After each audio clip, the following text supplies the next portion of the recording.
everybody. Hello, hello. How y'all doing today? Cola Gamers here, and we are back with another video. And we're doing the new series, Phoenix Wright Ace Attorney. Now, I'm gonna be really honest with you guys. I'm gonna be really honest with y'all. I was streaming this yesterday. For those of y'all who actually have been on here and actually see me stream this and whatnot, y'all see me like I'm getting active, I'm getting like happy, whatever. But then, however, I ended up having a problem based on like a whole bunch of like dangerous bots or whatever, like all up in my live stream, like spamming it, whatever, like the hacking stuff. You know what I mean? So I had to do some situations on there in order for it to not pop up again. So hopefully it worked and we can get straight into it. Y'all can tell that I legit like did this or whatnot. I promise y'all. Look at this. Episode 3. I was doing episode 1 and 2 yesterday, then all of a sudden I just couldn't handle the disrespect and everything based on what was going on. Y'all already know that. I've already seen episodes 1 and 2. It's not gonna be shocking to me.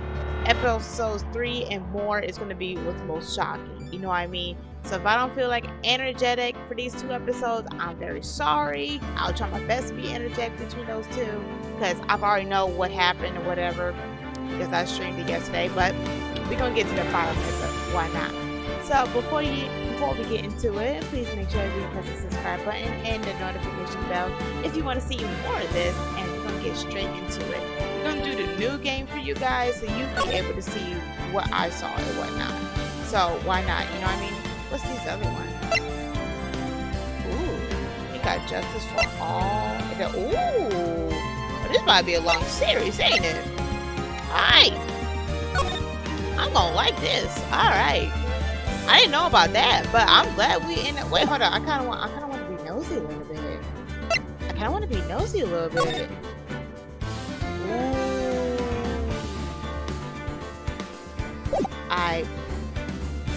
I kind of want to be nosy for a little bit. I actually want to be nosy, y'all. Alright, episode 1, the first turnabout. Let's get to it.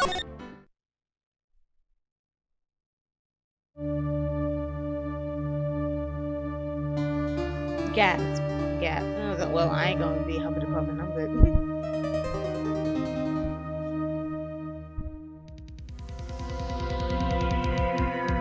Dang it, why me? I can't get caught. Not like this. I gotta find someone to pin this on. Someone like him. I'll make it look like he did it.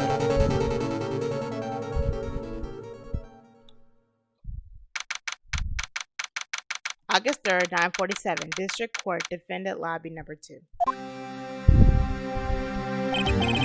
Boy, am I nervous. Right. Oh, hiya, Chief. Woo, I'm glad I made it on time. Well, I had to say, Phoenix, I'm impressed. Not everyone takes on a murder trial right off this bat like this. It says a lot about you and your client as well. Thanks. Actually, it's because I owe him a favor. A favor? You mean you knew the defendant before this case? Yes. Actually, I kind of owe him my current job to him, okay? He's one of the reasons I became an attorney. But that's news to me. I want to help out any way I can. I just really want to help him. I owe him that much. It's over. My life, everything is all over. Is that your client screaming over there? Yeah, it's him. Death, despair. Oh, I'm gonna do it. I'm gonna die. It sounds like he wants to die. Yeah.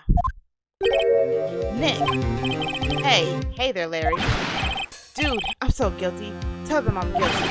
Give me the death sentence. I ain't afraid to die. What? What's wrong, Larry? Oh, it's all over. I'm finished. Finished. Can't live in a world without her. I can't. Who took her away from me, Nick? Who did this? Oh, Nick, you gotta tell me. Who took my baby away? The person responsible for your girlfriend's death. The newspaper says it was you. My name is Phoenix Wright. Here's the story. My first case is a fairly simple one. It was fairly simple when I played it. A young woman was killed in her apartment. The guy they arrested was an unlucky sap dating her. Larry Butts. My best friend since grade school. Our school had a saying, when something smells, it's usually the butts. In the 20 years I've known him, it's usually been true. Oh, 2 decades, that's cute. He has a knack for getting himself in trouble. One thing I can say though, is usually not his fault. He just has terrible luck. But I know better than anyone that he is a good guy. That he's a good guy at heart. That and I owe him one, which is why I took the case to clear his name. And that's just what I'm going to do. August 3rd, 10 a.m. District Court, Courtroom number 2.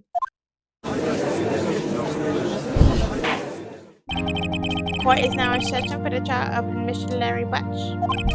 The prosecution is ready, Your Honor. The defense is ready, Your Honor. Mr. Wright, this is your first trial, is it not?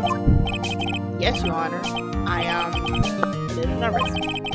Your conduct during this trial will decide the fate of your client. Murder is a serious charge. For your client's sake, I hope you can control your nerves. Thank you, Your Honor. Mr. Wright, given the circumstances, I think we should have a test to ascertain your reading this. Yes, Your Honor. My nose itches.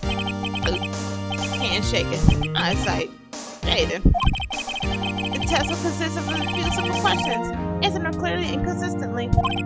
Please state the name of the defendant in the case. Larry Butts. The defendant? Well, that's Larry Butts, Your Honor. Correct. Just keep your wits about you and you'll do fine. Next question. This is the murder trial. Tell me what the victim's name. Whew, I know this one. I had to read the case report cover so many times. Cover to cover so many times.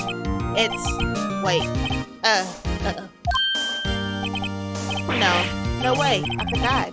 I draw a total blank here. Phoenix, are you absolutely sure you're up to this? You don't even know the victim's name? Oh, the victim. Of course I know the victim's name. I just forgot temporarily. I think I feel a migraine coming on. Look, the victim's name is listed in the court's record. Just press tabs and check it at any time. Remember to check it often. Do it for me, please. I'm begging you. Mr. Wright, who's the victim in the case? I was like, I don't have to look at it. Like I said, I already know it. Cindy Stone. The victim's name is Cindy Stone. I'm not gonna be the one to be like, oh, I didn't pretend I didn't see all this. I'm not gonna be that fake or whatnot. I'm actually going to, like, tell y'all that, like, I know stuff and everything. So the only episodes I don't know is episodes 3 through the rest of how many there is. So I don't even know. The victim's name is Cindy Stone. Correct. Now tell me, what was the cause of death? She died because she was hit with a blunt object. She was struck once by a blunt object. Correct. You've answered all my questions. I see no reason why we shouldn't proceed. You seem so much relaxed, Mr. Wright. Good for you. Thank you, Your Honor. I don't feel relaxed, that's for sure. Well then, first, a question for the prosecution. Mr. Payne, Martin Payne. Yes, Your Honor. As Mr. Wright just told us, the victim was struck with a blunt object. Would you explain to the court just what that object was? The murder weapon was the statue of the thinker. It was found lying on the floor next to the victim. I see. The court accepts it into the evidence. Right. Be sure to pay attention to any evidence added during the trial. That evidence is the only ammunition you have in court. Use tab to check the court record frequently. Mr. Payne, the prosecution may call his first witness. The prosecution calls the defendant, Mr. Butts, to the stand. Chief, what do I do now?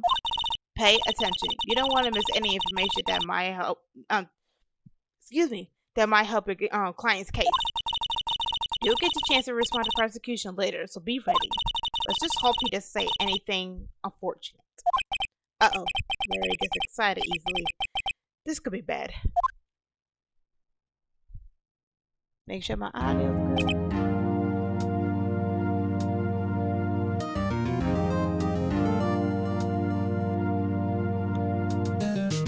Hold on, y'all. Let's see if I can get my audio a little bit up.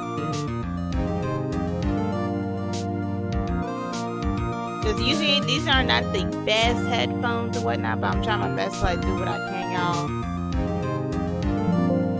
You know what I mean?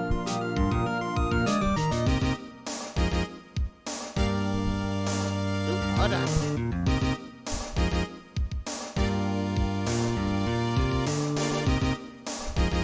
Alright, maybe this might work. Who knows? I don't know. Because the music's already loud as it is. I can't adjust it anymore. If I lower it down, it's gonna be no music, so there's no point. Ahem. Oh, my bad, y'all. Mr. Butts, is it not true that the victim had recently dumped you? Hey, watch it, buddy. We were great together. We were Romeo, Juliet, Cleopatra, and Mark Antony. Didn't they all die? I wasn't dumb. She wasn't taking my calls or even seeing me ever. What's it to you anyway? Mr. Butts, what you describe as young will be me by dumped. In fact, she had completely abandoned you. It was seeing other men. Oh God. She had just returned from overseas one of the days before the murder. What you mean, one of them? Lies. All of it lies. I don't believe a word of it. Your Honor, the victim's passport. According to this, she was in Paris until the day before she died. Indeed, she appears to have returned the day before the murder. Dude, no way. The victim was a model, but did not have any large income. It appears she had several sugar daddies. Daddies? Sugar? Yes, older men who gave her money and gifts. She took their money and used it to support her lifestyle. Dude.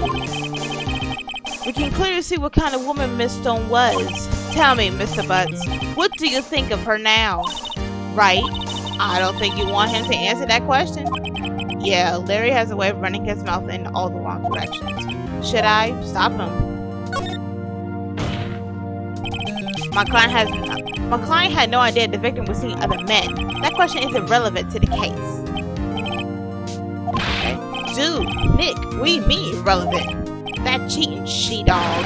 I'm gonna die. I'm gonna drop dead. Yeah, and when I meet her in the afterlife, I'm gonna get to the bottom of this.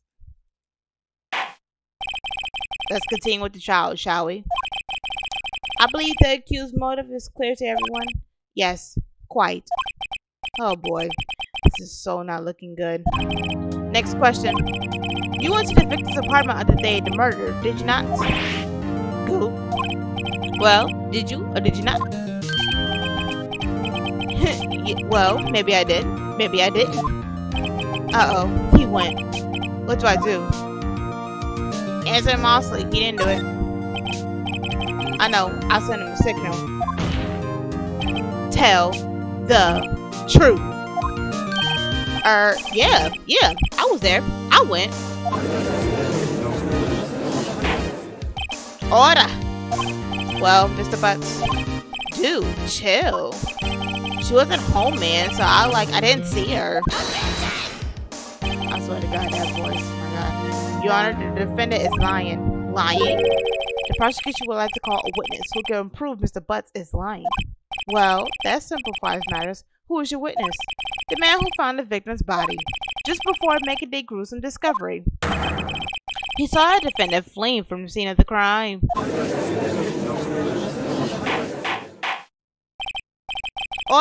Order in the court. Hold on, y'all. Let me see if I can be able to. Let's see. I'll see if I'll be able to like, turn myself up a little bit, but I don't think there would be. So let me see. I'm gonna see what I can do. Because I don't think there's like anything I could do, low-key.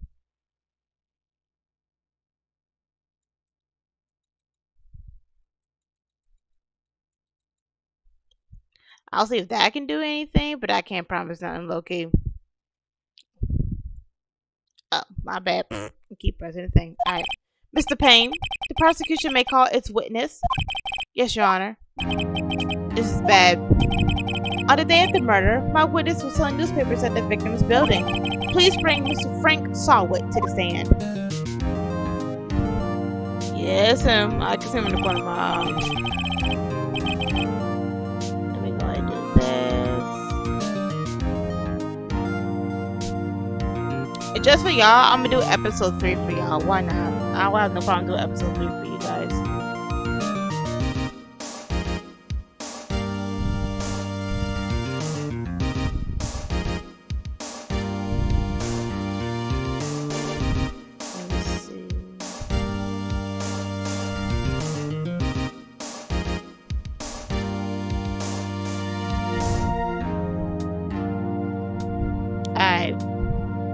I think I'm good. Mrs. Sawit, you sell newspapers subscriptions, is it correct? Oh yes, newspapers, yes. Mrs. Sawit, you may proceed with your testimony. Please tell the court what you saw on the day of the murder. Alright.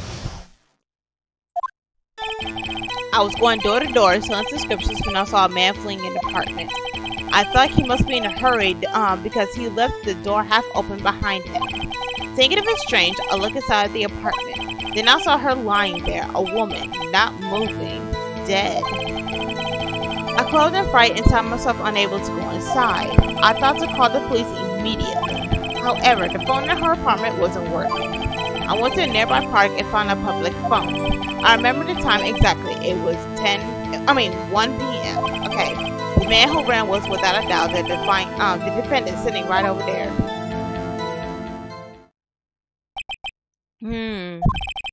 Larry, why didn't you tell the truth? I can't defend you against a testimony like that. Incidentally, why wasn't the phone in the victim's apartment working? Your Honor, at the time of the murder, there was a blackout in the building. Aren't phones supposed to be working during a blackout? Yes, Your Honor. However, some cordless phones do not function normally. The phone that Mr. Sawit used was one of those. Your Honor, I have a record of the blackout for your pursual. I bet. Now, Mr. Wright, yes, Your Honor. You may begin your cross-examination. Cross-examination, Your Honor. Alright, right. This is it, the real deal. What exactly am I supposed to do? Why, you exposed the lies in the testimony the witness just gave. Lies? What? He was lying? Your client is innocent, right? Then the witness must have lied in his testimony. Or is it your client really guilty? How do I prove he's not? You hold the key. It's in the evidence. Compare the witness testimony to the evidence at hand. There's bound to be a contradiction in there. First, find the contradictions between the court record and the witness testimony. Then, once you found the contradiction evidence, present it and rub in the witness's face. Okay. Open the court record with a tab that point out the contradictions in the testimony. Alright, let's get to it.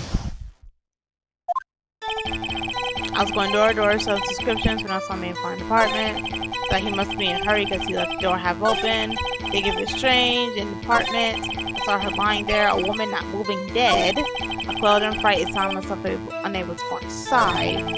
I thought to call the police immediately. However, the phone in her apartment wasn't working. I went to a nearby park to pick up the phone. Remember the time exactly, it was 1 p.m. 4 to 5. Hearsay. You found a body at 1 p.m. You sure? Yes, it was 1 p.m. for certain. Frankly, I find that hard to believe. Your statement directly contradicts the autopsy report. The autopsy notes the time of death sometime after 4 p.m. There was nobody to find out on 1 p.m. How to explain this 3-hour gap? Oh my god, his voice is so squeaky. This is a trivial. The witness merely forgot the time. After his testimony, I find that hard to believe. Mr. Sawit, why you were so certain that you found the body at 1 p.m.? Gee, that's a really good question. Great job, Wright. Way to put him on the spot. That's all you have to do. Point out contradictions. Lies always beget more lies. See through one and the whole story falls apart. Wait, I remember now.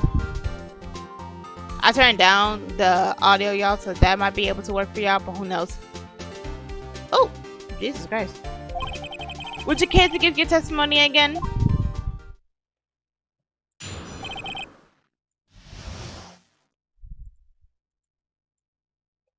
Jesus. You see, when I found the body, I heard the time. There was a voice saying the time. It was probably coming from the television. Oh, but it was 3 hours off, wasn't it? I guess the victim must have been watching the video or tape program. That's why I thought it was 1 p.m. Terribly sorry about the misunderstanding. I see. You heard a voice here in time on the tape program. Mr. Wright, you may cross-examination the witness. Alright, hold on, y'all, so I'll be able to hear my audio a little bit. Alright, I think I'll be alright. Right? You know what to do. I got this one. Time of discovery. He said the program, which is, it was... Nope. I say that just because there was a blackout. Hearsay. Hold it right there. The prosecution said there was a blackout at the time of the discovery.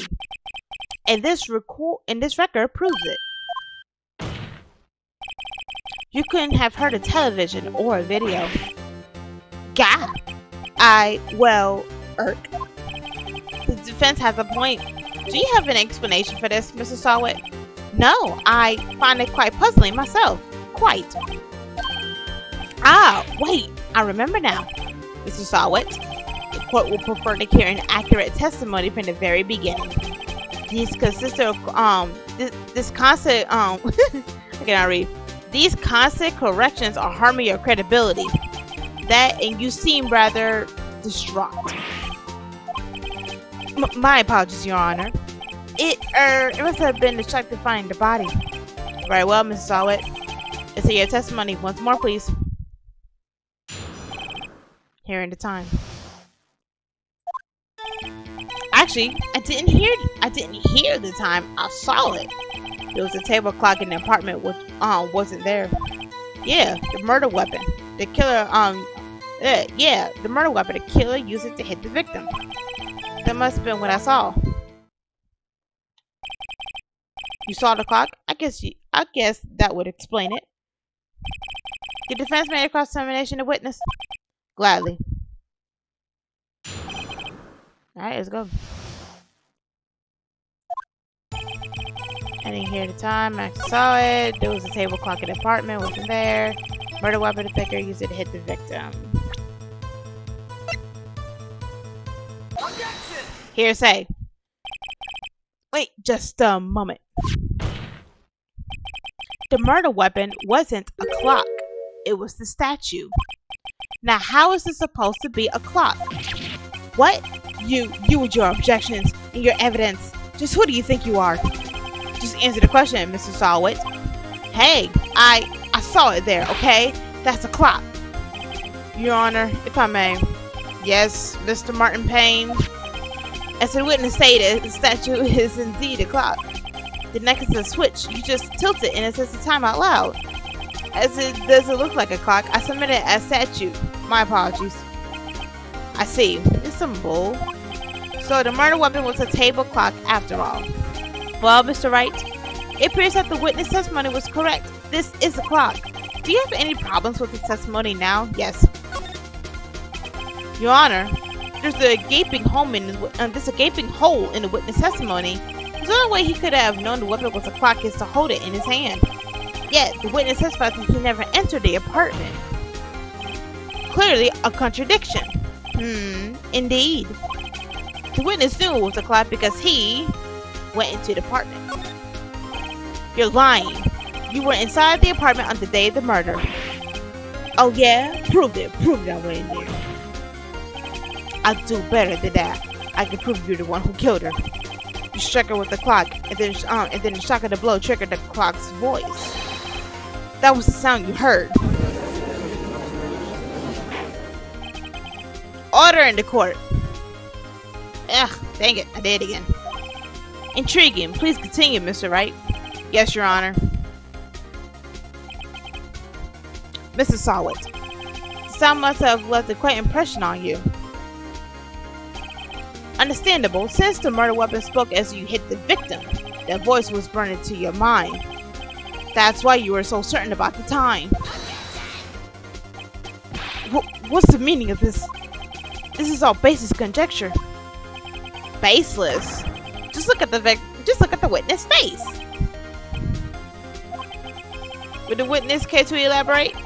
Did you strike the victim with the clock? That day, I never. Look, the clock, I heard, no, I mean, I saw.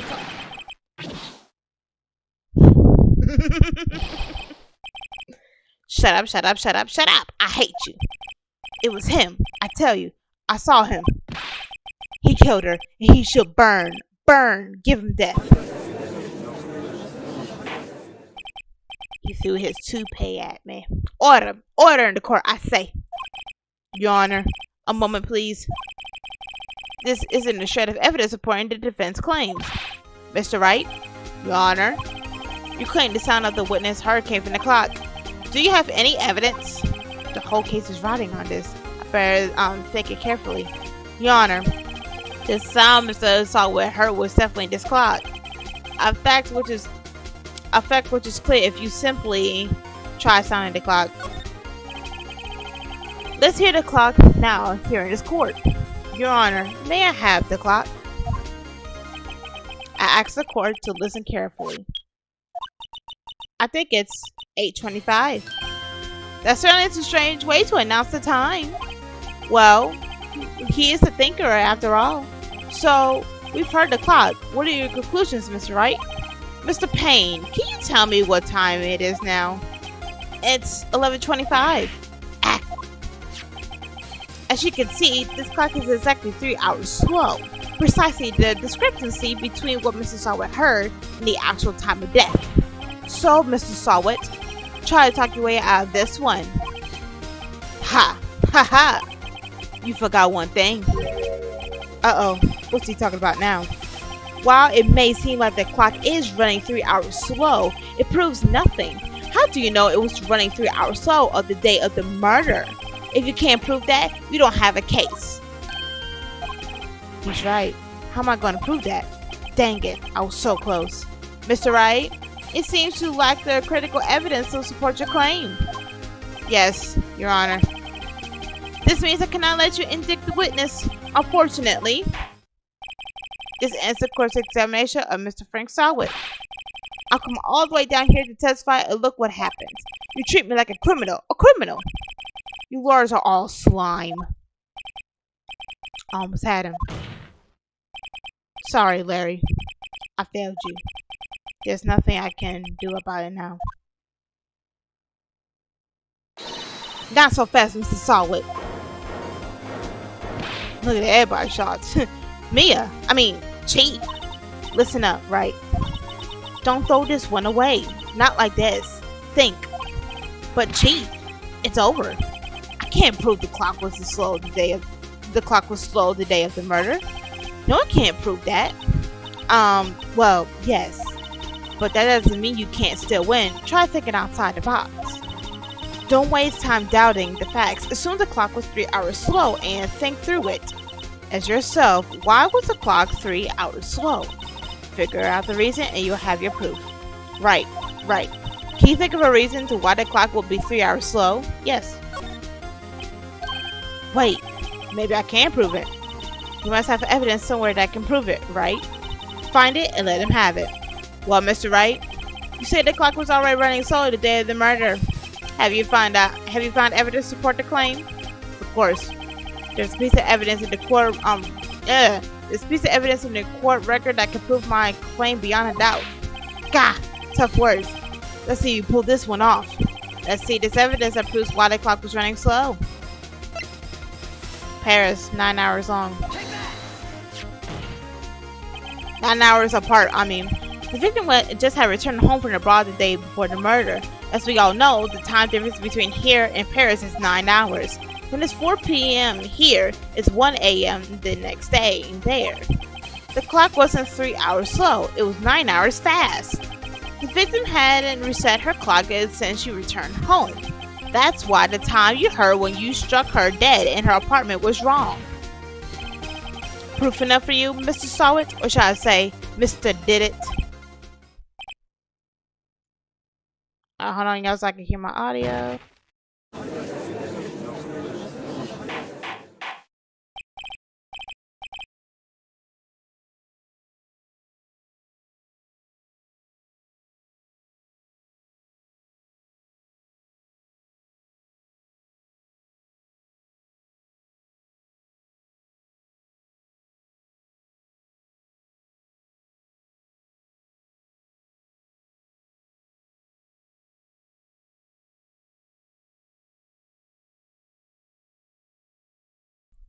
Alright, I'm good. My bad, y'all. Let me just turn it down just a tap it, and I'll be alright. Okay. Ooh, my nose is so itchy, y'all. Order! Order, I say!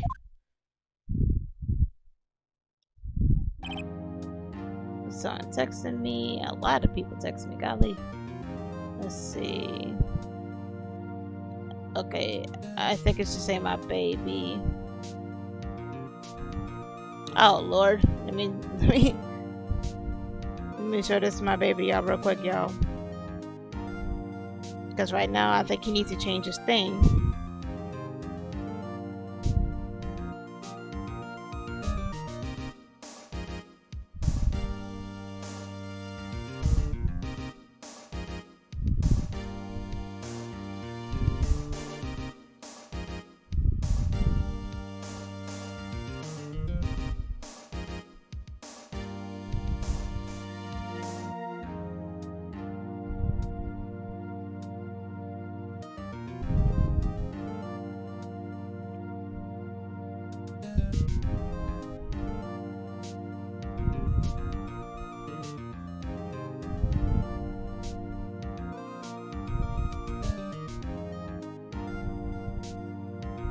Alright, well, this case has certainly turned out differently than what we all expected.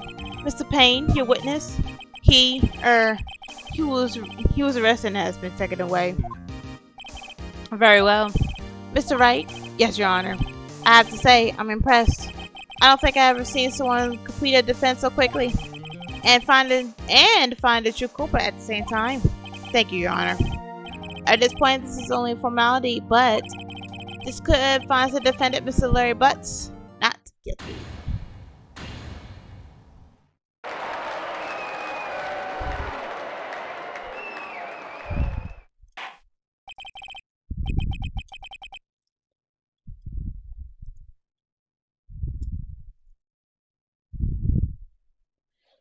And with that, the court is adjourned.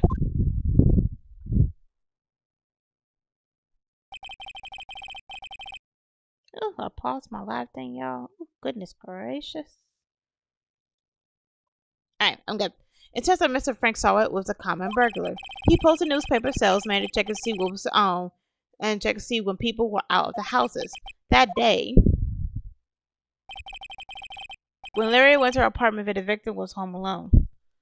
The victim was home, and he left. After he left, Mr. Saw It let himself do his dirty work. While he was searching her place, the victim returned. Flustered, Mr. Saw It grabbed the nearest blunt object he could find. Let's see, my sister can give me some water, because I know all this reading gonna drain my voice again. August 3rd, 232, District Court, Defendant Lobby number 2. Usually my sister can give me some water. If I can.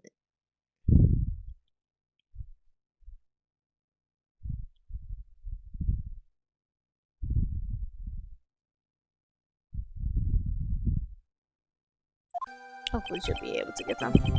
Whew, I still can't believe we won. Right? Good job in there. Congratulations. Thanks, Chief. All to you. Not at all, not at all. You fought your own battles in there. It's been a while since I've seen a child end on such a satisfying note. I've never seen the chief looking this happy. If she did, if she's this glad, imagine how Larry must feel. My life is over.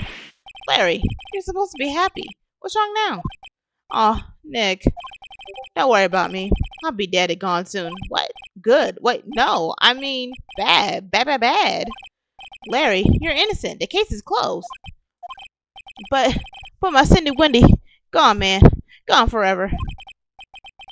Larry, she was... Nah, never mind. Congratulations, Harry. Harry? Yes, you. I can practically see the headlines now. Harry Butts. Innocent. Thanks. I really owe you one. I won't forget this, ever. Let's celebrate. Dinner, movie, my treat. Oh no, I couldn't.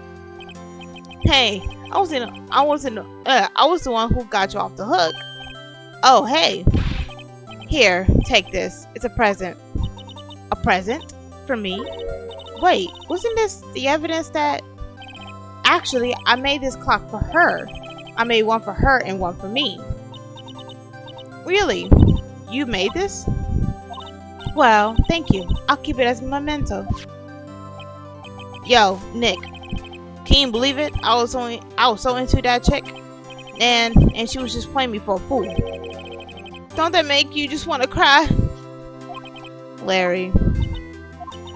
Are you sure? Excuse me? I think she thought quite a lot of you in her own way. Nah, you don't gotta sympathize with me. It's okay. Oh, I'm not just sympathizing, really. Isn't that right, Wright? Don't you have something to show your friend? Something that proves that she felt something that proves how she felt about him? Huh? Oh yeah, right. What the heck is she talking about? The thinker. She took her with her. Check this out, Larry. Proof positive you weren't just some chump to her, huh? What about that clock? This is just a clock you made for her, Larry. And she took it with her when she traveled. Whatever, she probably just needed a clock, and that's all. You think so? It's a pretty heavy clock to take traveling. Well, make of it what you will. Hey, Nick. I'm glad I asked you to be my lawyer. Really, I am. Thanks. Hope that made him feel a little better. Right? I hope you see the importance of evidence now. Also, hopefully you realize things change depending on how you look at them. People, too. We never really know if our clients are guilty or innocent. All we can do is believe in them. In order to believe in them, you have to believe in yourself. Right? Listen, learn, grow strong. Never let go of what you believe in. Never. Well, I think I'll work here, son. Shall we be off? Yeah, I guess so. Say, how about dinner? On me. Oh, she don't care about Larry. She care about me. Okay. Well, drink a toast to innocent butts. Yeah. Oh, speaking of Harry, you were saying part of why you became lawyer was because of him. Yeah, part at least. You have to tell me more about it sometime. Maybe over drinks. And so, my first trial came to a close. Larry slapped me on the back and said, "Gee, Nick, it's good to have friends. But I'm pretty sure he's not going to pay us unless you kick out the clock you gave me." Excuse me. I didn't know it then. But that clock was soon going to be at the center of another incident. And my promise to tell the chief about me and Larry will be one promise that I wouldn't be able to keep. Chapter 1, the end. Oh boy. Now I gotta overwrite this as much as I don't want to.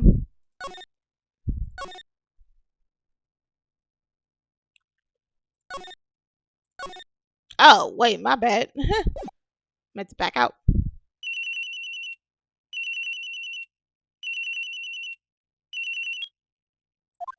Hello, this is Maya. Hey, Maya, it's me. Mia? what's up? You haven't called in a while. Sorry, I've been busy. How you been? Well, lonely, and it's all your fault. Nah, I'm just teasing. I've been great.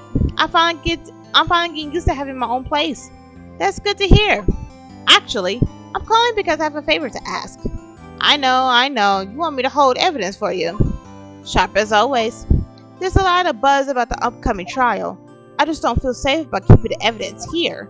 I gotcha. So, what is it this time? It's a clock. A clock. Yeah, it's made to look like the statue, the thinker, and it tells you the time. I thought you might like it. You always like toys. Hey, I'm not a little girl anymore, sis. Now, you know I'm only teasing. I should probably tell you, the clock isn't talking right now. Huh? It's not working? That's lame. I had to take the clockwork out. Sorry.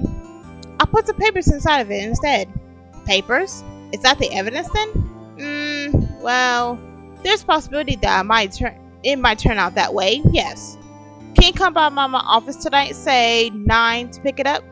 I'll be in a pre-trial meeting until then. Okay, sis, but I expect dinner, something good. Like burgers. I could really go for a good burger. Okay. We'll hit the usual joint. Alright, it's a deal. Okay, sis. See you soon. Yep, I'll be waiting, Maya. Conversation recorded September 5th, 9:27 a.m.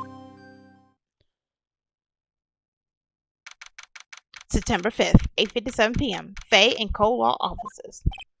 Now, Miss Faye, I'll take what's mine, the papers. I'm sorry, but I can't give you what I don't have. Miss Faye, you are a poor liar. Why, I see it right over there. That must be the thinker that swallowed those papers. How could you know? Ho, you're not gonna, I don't know what that word was, but we're gonna skip that. Gather information and see, I didn't mean to skip the word. I didn't mean to skip the whole thing. I just wanted to skip the word. That's it. Gathering information is my business, you see. I should have been more careful. Ho. My dear Miss Faye, I am so very sorry, but I am afraid I must ask you for one more thing. Your eternal silence. Farewell, Miss Faye. And we lost Chief.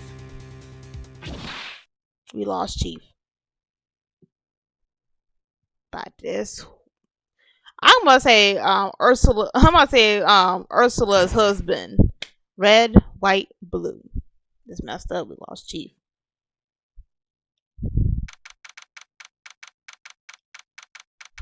September 5th, 9:08. Faye and Cole Law offices. Uh-oh, I'm late. Huh? That's strange. Guess Chief left without me. She said her sister was coming over, so we should all go out for dinner. What's that smell? Blood. Mia! Maybe she's in her office. Let's move. That smell. Blood. Sis. Someone's there. Chief? Chief? Chief?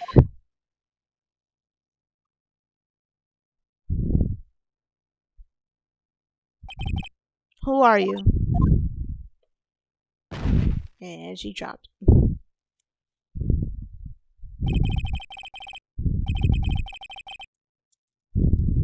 Yeah.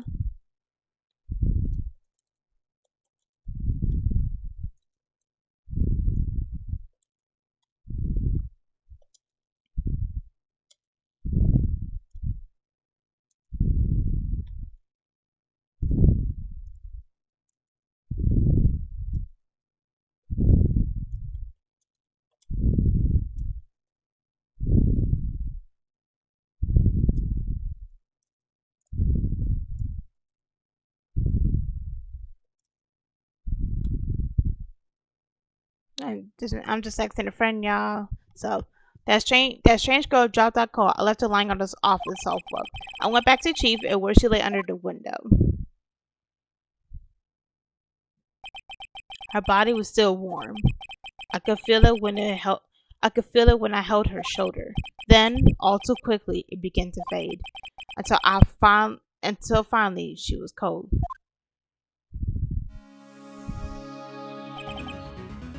Chief. Alright, let's take a look at her. Chief, it's hard to see her. It's hard to see her like this. But if there's any clues here, she was struck on the head with a blunt object. She probably died instantly.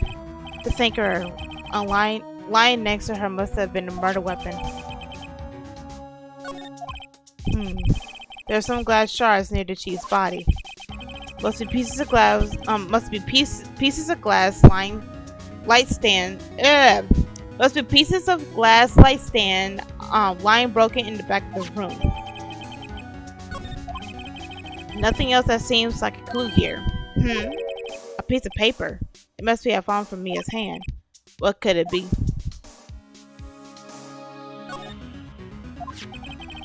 A word is written in blood on a scrap of paper. Maya. Did Mia write this? This piece of paper is a receipt from a department store dated yesterday. I think that's enough stupid around for now. I better call the police and find out what that girl was doing here.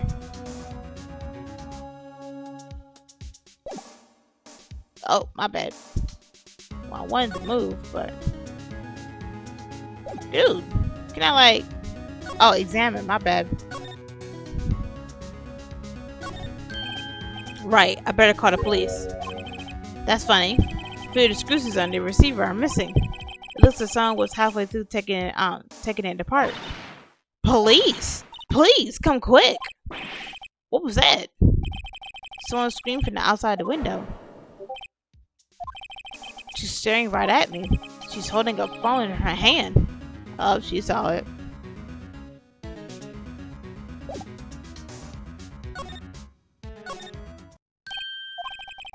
That girl just now. Where did she go? I put her right here on that sofa. Uh-oh. I hope she didn't run on me. Yipes! Don't scare me like that.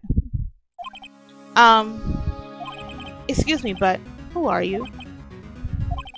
It's okay. I work here. Maya. Maya Faye. Maya Faye? Maya. So Mia was writing this girl's name. Maybe I should show her the receipt. I never thought there would be use for evidence like this outside the courtroom. Present. Before Mia died, she wrote a message with her own blood. She wrote it onto the back of this receipt. That's my name. Why? Why would she write my name? Please, just calm down. Why would she write my name?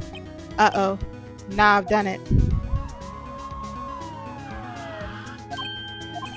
The police. Sounds like they were coming this way. Freeze! Police! Alright, I'm Detective Dick Gumshoe. See? What's wrong with these names? Gumshoe. What an odd name. We received a report from the building across the way, see? Got a person saying they saw the murder. It must have been the woman I saw. Anyway, I don't want either of you moving 1 inch, okay?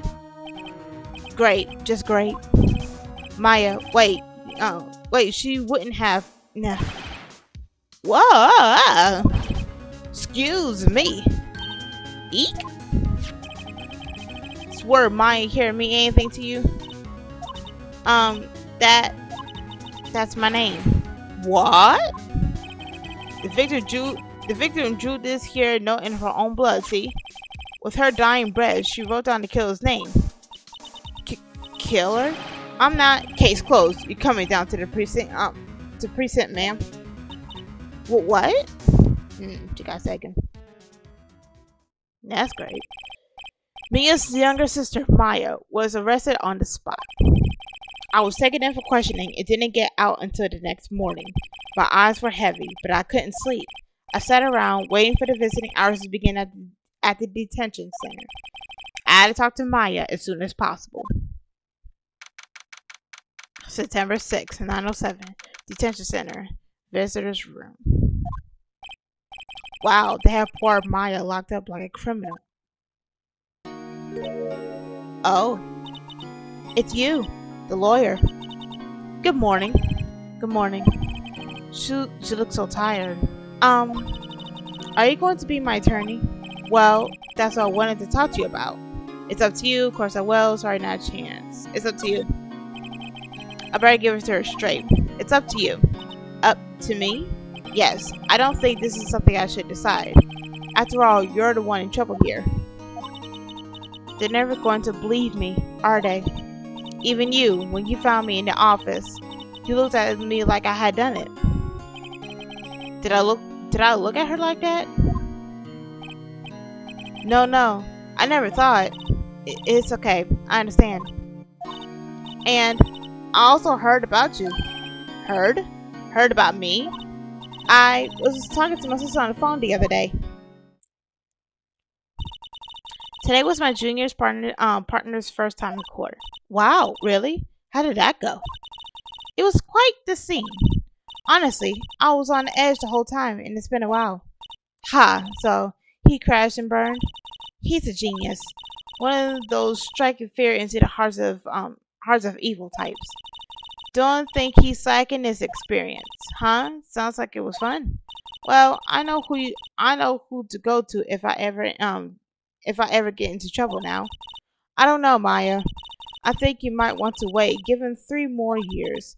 That is, unless you want to be found guilty. That's what she said? I'm sorry.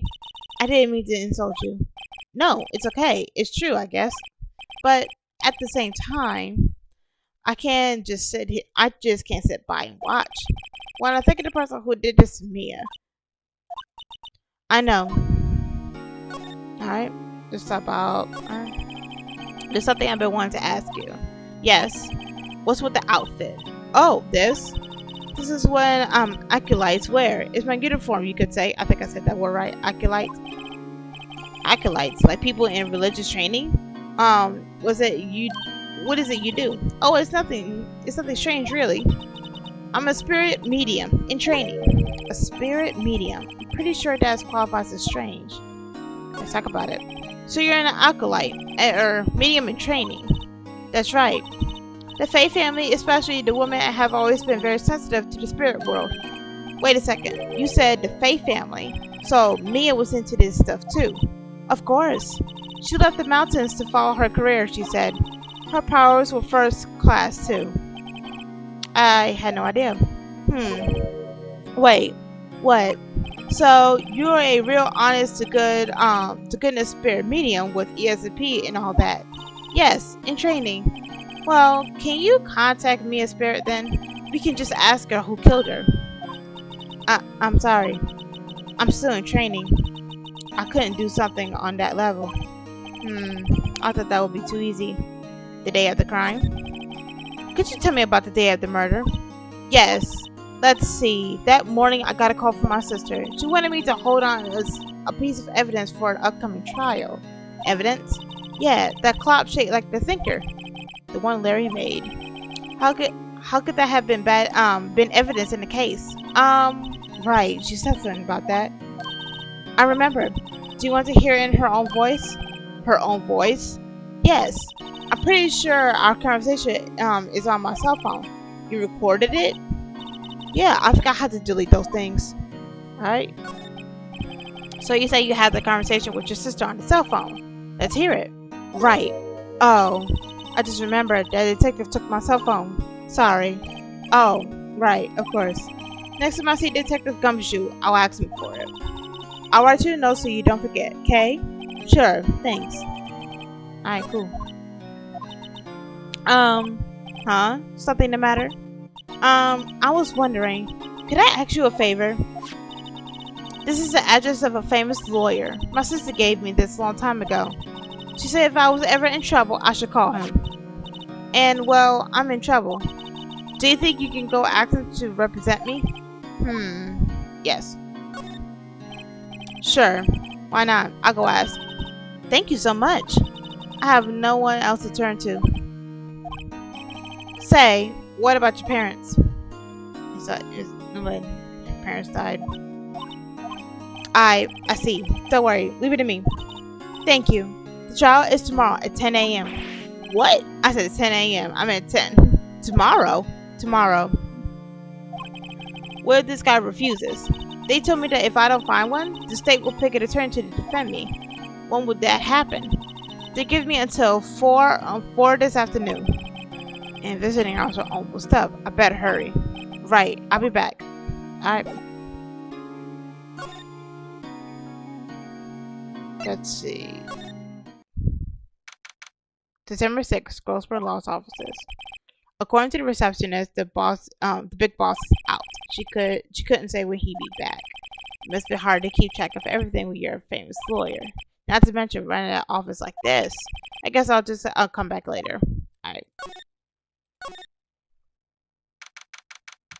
September 6th, Fay and Cole Law offices. The office is filled with police officers. They're all busily searching for clues. Hey, you there. This is a crime scene, pal. No trespassing. Sorry. Did I know you from somewhere? Wait, you're that Butts guy, aren't you? No, Phoenix Wright. How could anyone mistake me for Larry? Ah, guess I got the wrong name, Mr. Wright. Sorry about that. That Butts guy, he was a killer, and you're no killer, right? He was proven innocent. Right, and you were Detective Gumshoe. Gumshoe, wasn't it? Dick Gumshoe? Right, and at your service. Hang on, that's Detective Gumshoe to you, pal. Anyway, get the name right. And don't go calling me Dick. Hey, Dick, get over here. Yes, sir. Be right there. You're her lawyer, right, pal? If you got business here, you better go do it quick. Whew, he thinks I'm my lawyer. Alright, stop. Mia. About Miss Fay, did you do an autopsy? You want to know the results, eh? Now, don't look at me like that, pal. It's no use. She might have been your boss, but that doesn't mean you get any special treatment. Alright, you can see the report, but that's all.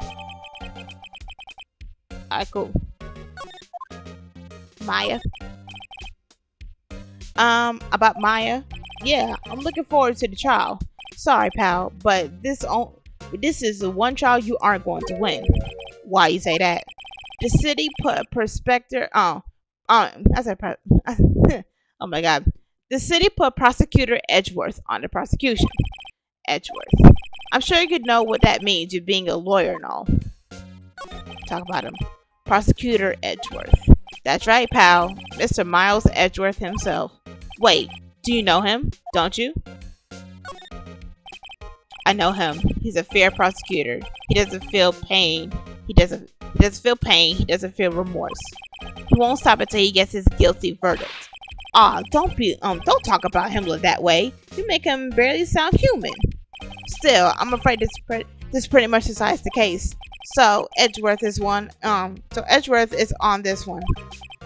He hasn't lost a case since he became prosecutor at the incredible young age of 20. Of course, there are rumors of back alley deals and forged evidence. All I know for sure is that Edgeworth hates crime with an almost abnormal passion. I never imagined I'd be facing him so soon. Alright. Oh wait, no. You gotta present it, the phone. Thank you. I was wondering, did you see Maya's face cell phone? Oh, that? I have that. Do you think you could give it back? Sure. I mean, wait a second, pal. Tricky lawyer. Uh-oh, he's on top of me. Tell him straight. If I tell him why I want it, there's no way he'll give it to me. Something the matter? Oh, no, it's just, detective. Nope, I know nothing, pal. That cell phone has a lot of numbers on it, like her boyfriend's. A cell phone holds all the girl's sweetest and spiciest secrets. That ain't true. Especially for me. Nah. Eric, you're trying to confuse me. Sorry, pal. I already checked all the numbers in memory. Impressive. You're quite the impressive. Oh, here, you can have the phone back. There weren't any suspicious call records in there after all. Seems he didn't notice a recorded conversation. Alright, cool. Took the court record to hear the recorded conversation. I guess I've asked all the questions I needed to. You're all done, pal? Yes, thank you. I'll be heading out now. Oh, wait. One more thing I wanted to mention to you. I don't suppose you're planning on talking to that witness. Anyway, you better not. No influencing the witness with the lawyerly, wait, pal. Come to think of it, I have completely forgot about her. The witness? Yeah, Miss April May. I'm sorry about this, but I can't tell you anything about her. Well, you just told me her name, Miss May, huh? So you sent her home already then? Ahaha, you trying your lorry tricks on me now. She's not to go outside into her room until trial, so she's still in her hotel across the way. He's so stupid. I guess I should talk. I guess I should know her than to try to get any detective to leak information. You got that right, pal. Time to pay a visit to Miss May.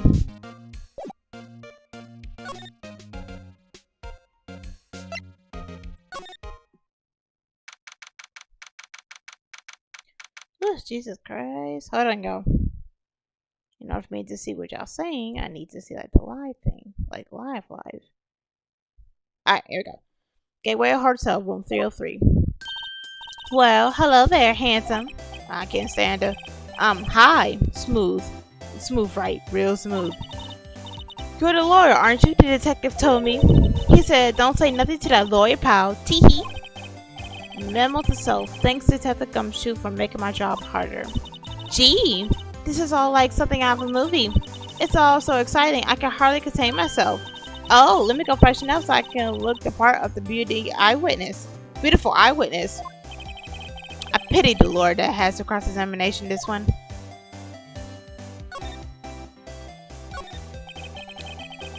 The late summer sunlight seems... No. Okay.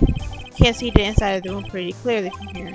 I think it will be a little difficult to recognize the face from this distance though. Oh, okay. So you won't be able to recognize the face. Cool. Well, I was tell about like the drinks, but okay, fine. There's a screwdriver stuck in the drawer. I wonder what's inside. Let's take a look. Hey! What are you doing? No touching. Oh, bad boy.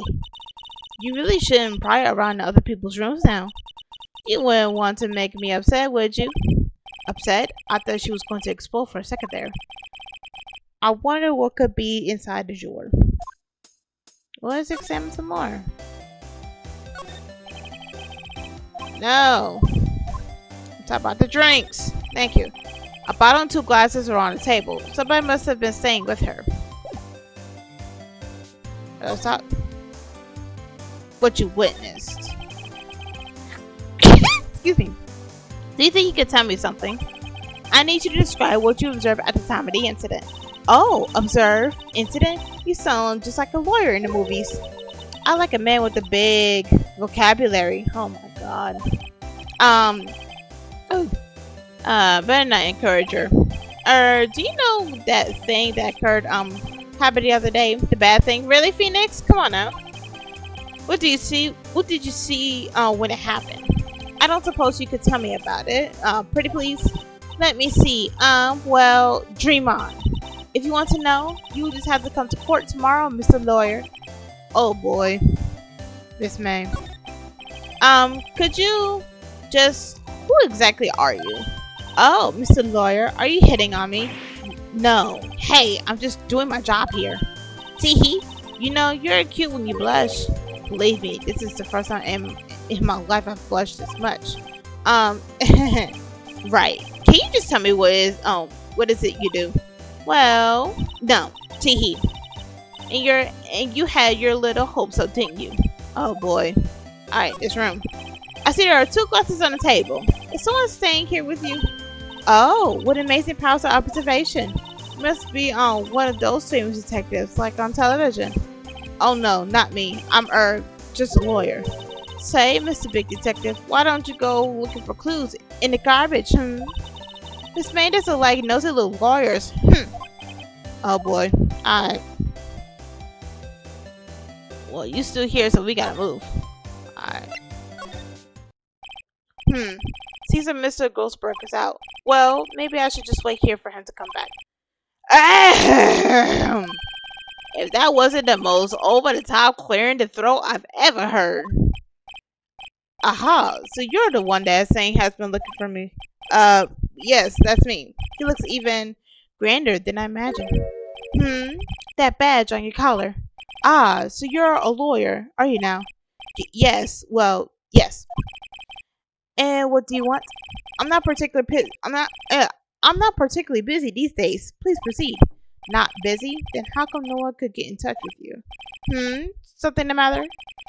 You came to see the one and only Marvin Grossberg, did you not?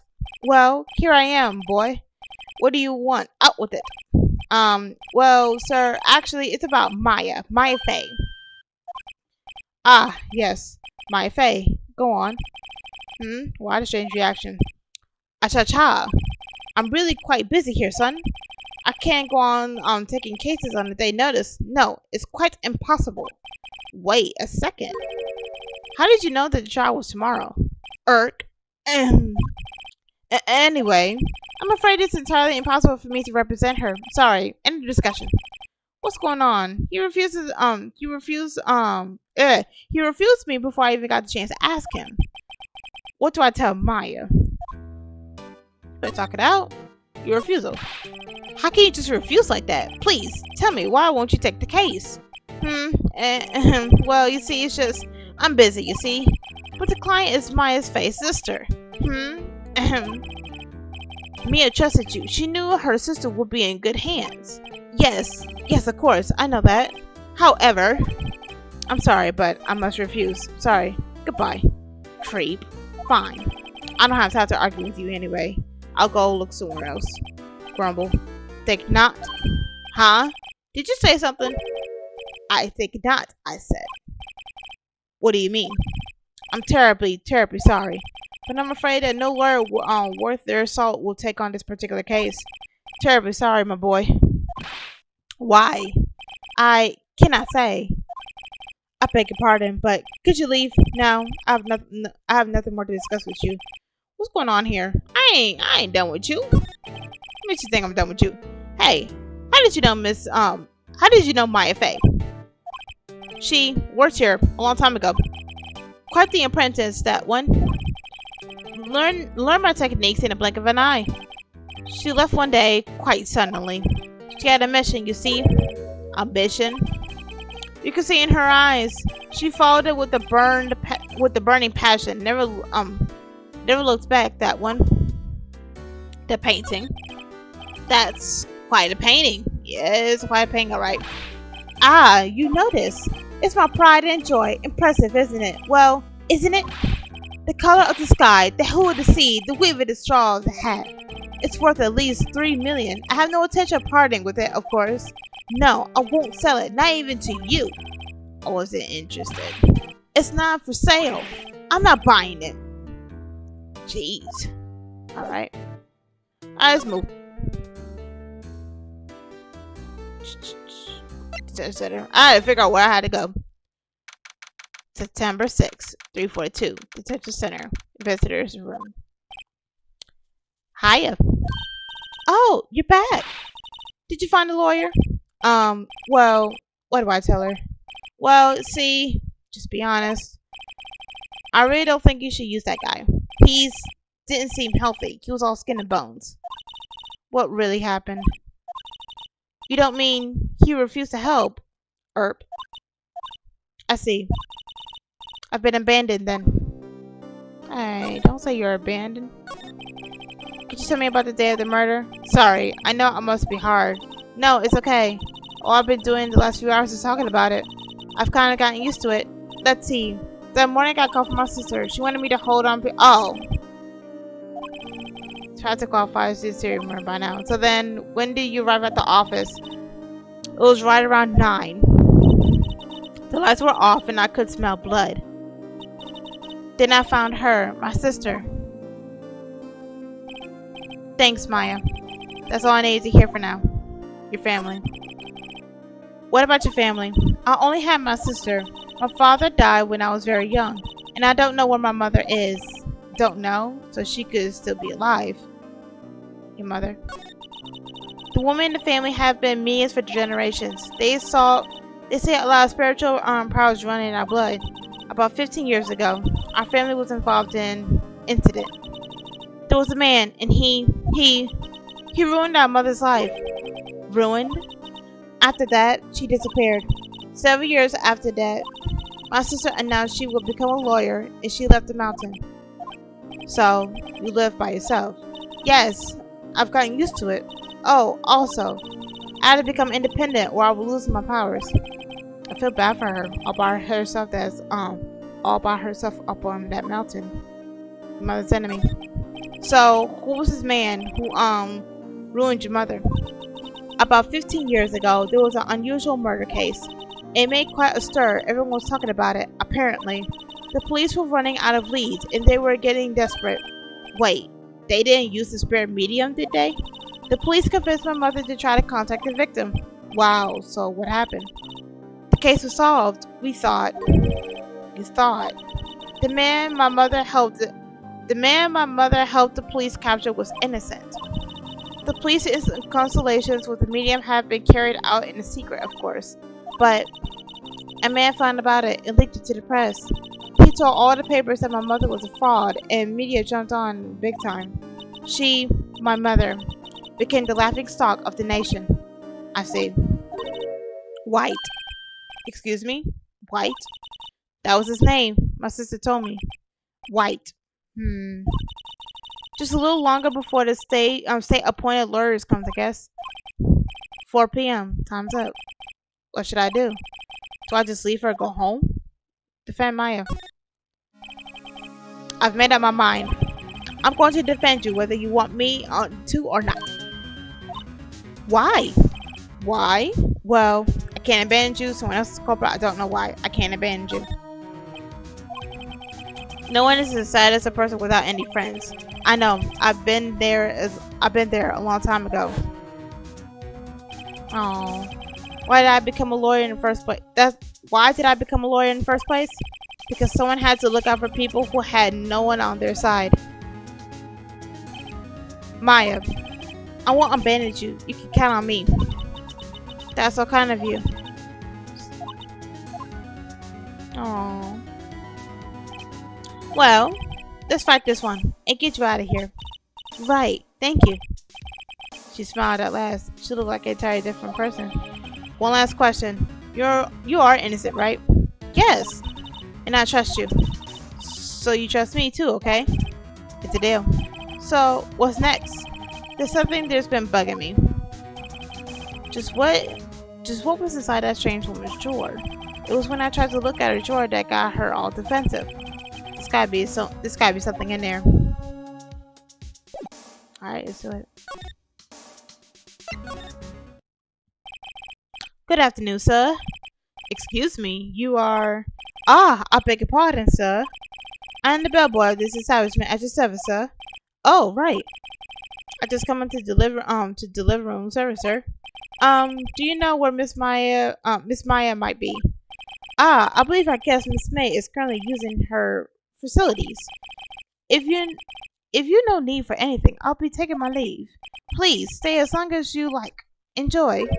Yeah. Wait, no, hey! Why does it seem like every time I come here, I end up embarrassing myself? Wait, now's my chance to snoop around a bit. Ah, I almost forgot. Gah! You came back quick. Maya asked you to inform Miss May that there is a message for her. Please tell her that Mr. White of Blue Corp phoned. Oh, right, sure. Mr. White of Blue Corp. White, have I heard of that name? Yep, she said it. White. That was his name. My sister told me. What was the name of the girl? Was the guy who ruined Mia and Maya's mother? Could it be a coincidence? There's a screwdriver sticking out of the half-open drawer. Now's my chance to see what's inside. What do we have here? A wiretap. What would a woman like her be doing with a thing like this? There's definitely something suspicious about Miss May. Why would she have something like this in her hotel room? There's a story behind it all, and I know it.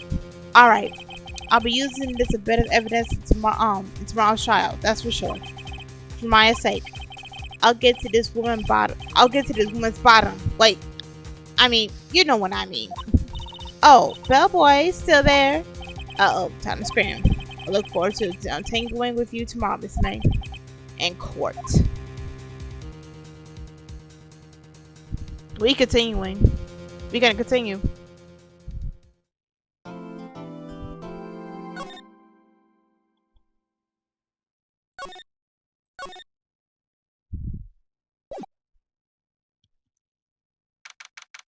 September 7th, 10 a.m. District Court.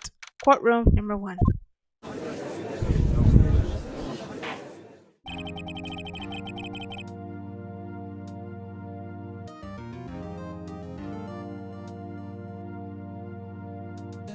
I just had to check something out.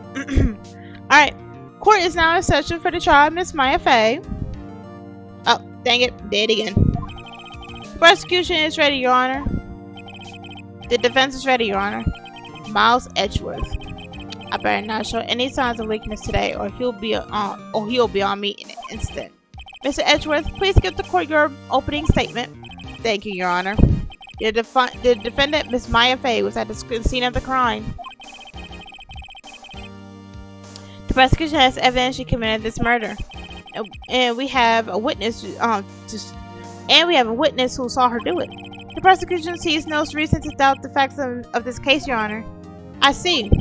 Thank you, Mr. Edgeworth. Let's begin then. If we may call our first witness, Your Honor. The prosecution calls the chief office at the scene, Detective Gumshoe. I spit a little bit. Ugh. Witness, please state your name and profession to the court. Sir, my name is Dick Gumshoe, sir. I'm the detective in charge of homicide at the precinct, sir. Detective Gumshoe, please describe for us the details of this murder. Very well, sir. Let me use this floor map of the office to examine. The body was found by the window here, and the cause of death. Loss of blood due to being struck by blunt objects, sir. The murder weapon was the statue of the thinker found next to the body, sir. It was heavy enough to be a deadly weapon, even in the girl's hand, sir. The court accepts a statue as evidence. You're still calling it a statue? Just like, no, they'd be stupid. What is this? Nope.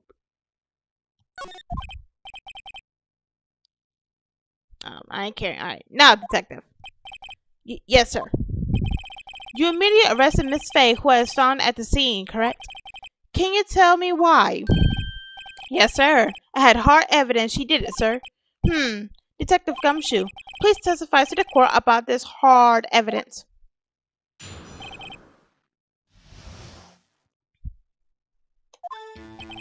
As soon as the phone came in, I rushed to the scene.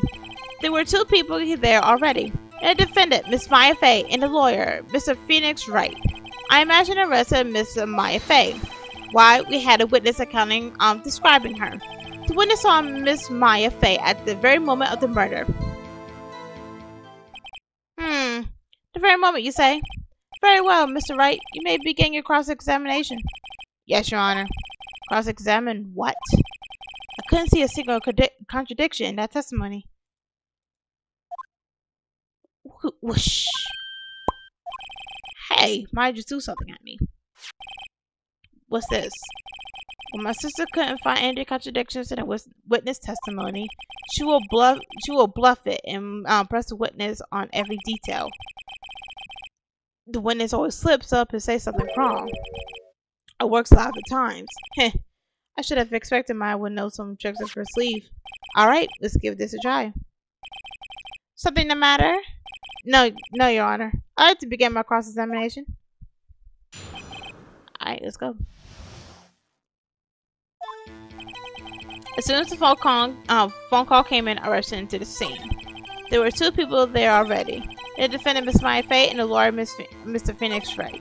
I immediately arrested Miss Maya Fey. Wow, we had a witness account describing her. The witness saw Miss May at the very moment of the murder.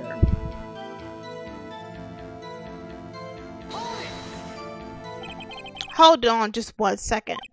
Yeah? If I heard correctly, you say you arrested her because you had hard evidence she did it, correct? Huh? Did I say that? Me? I heard you say it. You did say it. You said it. Why they gotta do all that? I heard you said it. You said it. You did say it. It's like what about the suspicious woman in pink claim was hard evidence? What? Miss Man, is it suspicious? It sure isn't pink, pal. Well, I guess she's pink. That's enough, Detective Gumshoe. Do you have any more solid proof other than her claims, Detective? I guess pressing can have its advantages. Yes. Gah. Sorry, I got the order of things mixed up in my testimony, Your Honor, sir. There was something I should have told you about first, Your Honor. Very well, Detective. Let's hear your testimony again. Alright, let's go. After securing the suspect, I examined the scene of the crime with my own eyes. I found a memo written on a piece of paper next to the victim's body. On it, the word Maya was written clear in blood. Lab test results shows that the blood was the victim's. Also, there was blood found on the victim's finger. Before she died, the victim wrote the killer's name. That is false. The kill was instant, according to your autopsy. How do you like that? That's my hard evidence. Before we begin cross-examination, I have a question for you, Detective. Your Honor, why did you testify about this this vital piece of evidence the first time? I know. I'm really embarrassed. I forgot about it, Your Honor, sir. Try to be more careful. Very well. The defense may begin this cross-examination.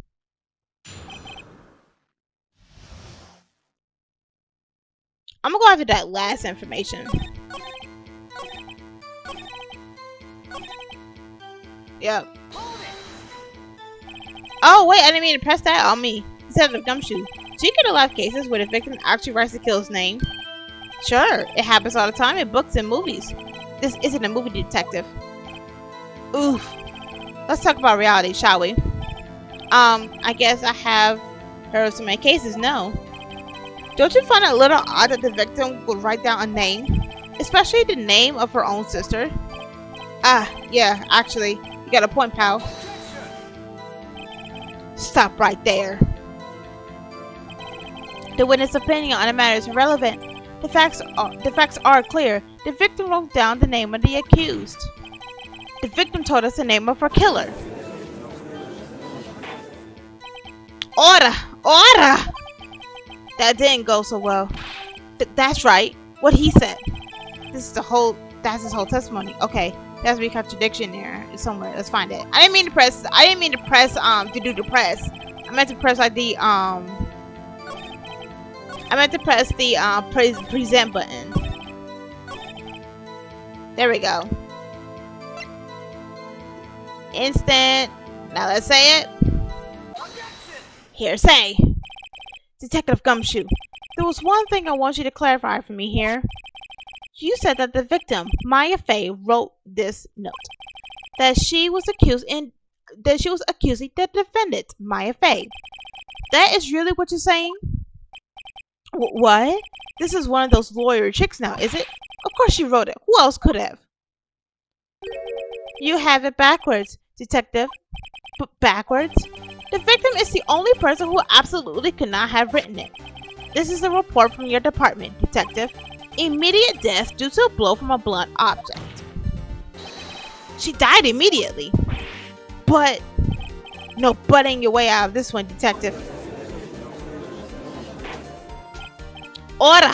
Order! Defense has a point. Someone who died immediately would have the time to write down anything.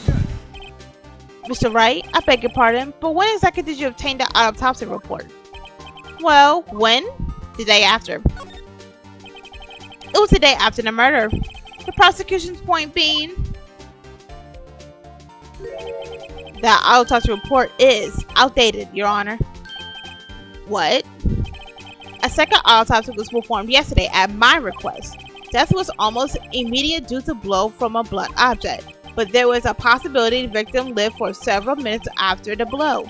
I received the results this morning. No way. Your Honor, it's quite easy to imagine that the victim did have time to write Maya. That is all. Stop bowing. I see. Dang you, Edgeworth. I should have known you had something up your sleeve. Why, Mr. Wright, you look so shocked. Something you want to say? You're a sham, Edgeworth. Detective's a sham. Gave me a faulty report. Detective Gumshoe, you're a sham. How could you give me a faulty report? I thought Detective Gumshoe. I'm disappointed in you, handing him in the wrong report like that. I'm sorry, sir. You're at fault, Detective. This isn't going to look good on your evaluation next month. What? But, Your Honor, I submit this report to the court. Understood. The court accepts the evidence. Well, Your Honor, the evidence strongly suggests the victim was identified the killer. I suppose that's the obvious conclusion, yes. Darn, this isn't good. The prosecution will have to call its next witness. This poor, innocent girl saw the murder with her own eyes. Let the witness, Miss April May, take the stand. Exactly what part of her is innocent? Cover up. Witness, your name, please. April May, at your service. I skipped that. My bad, y'all. Order! An introduction should not require any reactions from the crowd. The witness will refrain from wanton winking. Yes, Your Honor. This is not good. Sorry, capturing the hearts of every man in this courtroom. Tell us, where were you on the night of September 5th when the murder occurred? Gee, it was like in my hotel room, teehee. I checked in right after lunch. And this hotel is directly across from Faye and Co-Law offices. That's right, big boy. Please testify to court about what you saw.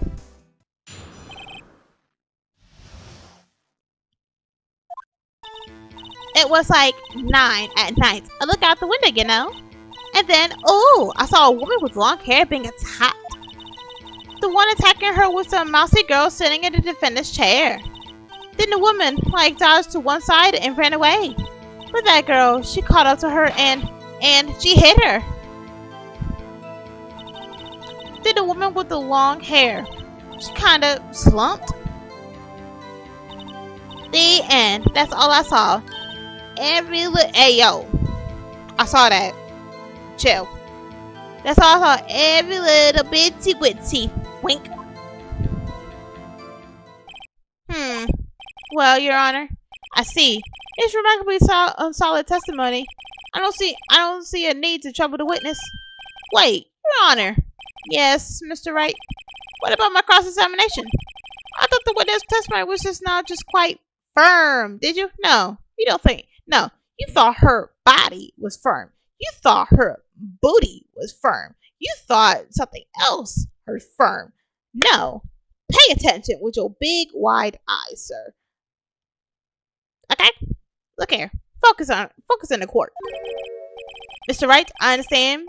You were Miss Maya Faye's understudy, were you not? You must know her techniques well.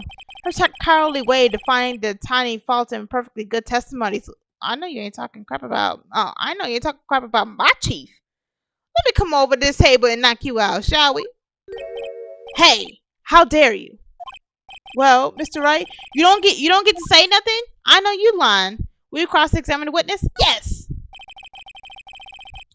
I'll gladly proceed with the cross-examination, if only because I have a feeling Edgeworth doesn't want me to. She has to have some weakness. Very well, you may begin your cross-examination. Let's get it. It was like 9 at night. Look out the window. Saw a woman with long hair being attacked. Let me take a look at this thing again. I didn't take a look at everything. Let's see. Death from blow blunt object. Live a few minutes. This conversation remains broken all recognition. The murder weapon was laid butts. The wiretap. Okay, so basically, okay. The one attacking her was the mousy little girl in the defendant's chair. Let me press that. How do you know it was a defendant? Because when I looked at the window, if I remember, we couldn't barely see the face or whatever. So that's why I'm. Huh? Well, you know, she had a girlish physique. Woman knows these things. Look, I just know, okay?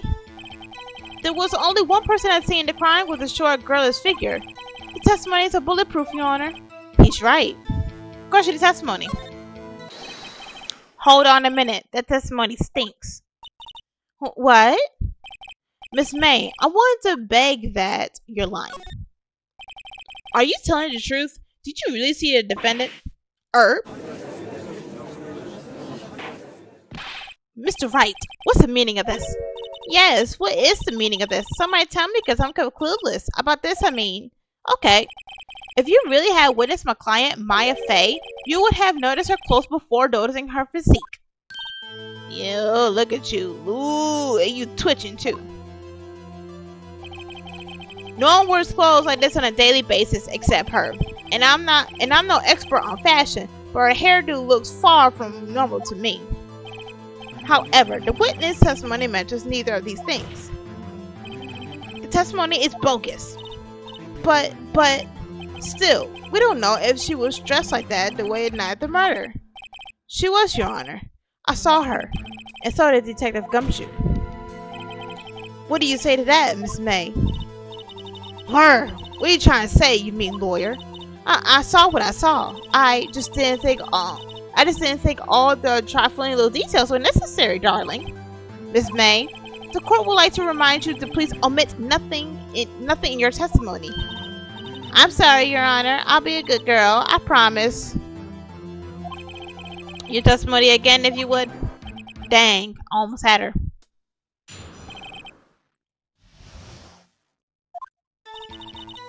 I did see everything. I did. The victim, the woman, dodged the first attack and ran off to the right. Then the girl in the hippie clothes ran after her. And she hit her with that weapon. I saw it. I did. That clock, that kind of statuey clock, the thinker, I think. Well, does the accuracy of my report not startle you? Teehee. I see. I only wish you had been so detailed from the beginning. Please begin the cross-examination.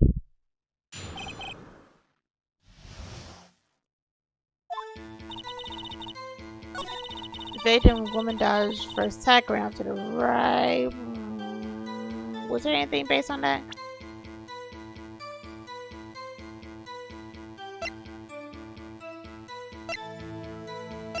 I ain't gonna lie, y'all. I totally forgot about this one. Alright, hold on. Let me take a look at it. The girl in the hippie clothes ran after her. She hit her with that weapon. I saw it. I did. That claw. Oh! There we go. Here, say. Miss May, what you said just now was quite revealing. Revealing? Oh, you would like that, wouldn't you? Naughty Mr. Lawyer. You just said that this statue of the thinker was a clock, but there was no way of knowing that just by looking at it. Another person in much of the same position as you recently called this a clock too, and he was found guilty of murder. Order! Order! Miss May, can you explain how you know this was a clock? Ooh, what do you want? The witness saw the murder with her own eyes. That's all important here. The defense is trying to confuse the issue with the trivial concern. Yes, of course. You will withdraw the questions, Mr. Wright. But questions are all I have, Your Honor. And as you may recall, I've caught murderers with these questions before. Well, only once. Objection sustained. You may continue questioning witness. Well, that was close. If you stop me there, the trial would be over. Huh? What? So what happens now? What happens now is you answer my question. How did you know it was a clock? What? That's because I heard it. Yes, I I heard it say the time. So, you've been to the law offices of Fate and Co. No, hey, I didn't say that. Why would I go there? I heard it from our hotel room. Hee hee. You know Michael Jackson. The law offices of Fate and Co. where the murder took place is very close to the hotel. She could easily have heard the clock. Very well, Mr. Wright. Are you satisfied? No, Your Honor. I can't give up now. I'm not satisfied because it couldn't have rung. Your Honor, members of the court. It is inconceivable that the clock in question rang. It's empty. Those papers in there. The clock is missing its clockwork. How could you possibly? Just take a look right now. Oh, see anything interesting, Your Honor? It is the defense says. This clock is missing its clockwork. It's quite empty. Mr. Wright, would you care to explain to the court the meaning of this? Hold on, y'all. I gotta do something real quick and fast. I don't really want to. It is as you can see. The clock was empty. It couldn't have rung. I'm sorry. Therefore, this witness is a big, fat liar. Oh, yeah, real quick.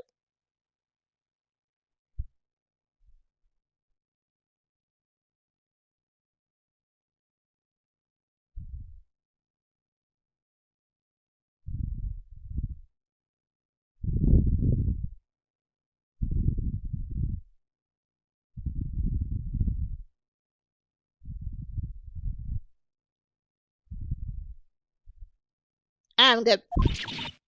Fat? I would say thick, but okay. Well, Miss May.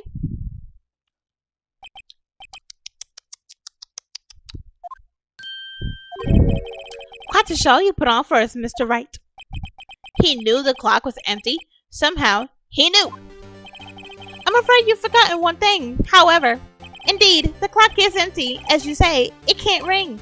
However, we must ask, when was the clockwork removed?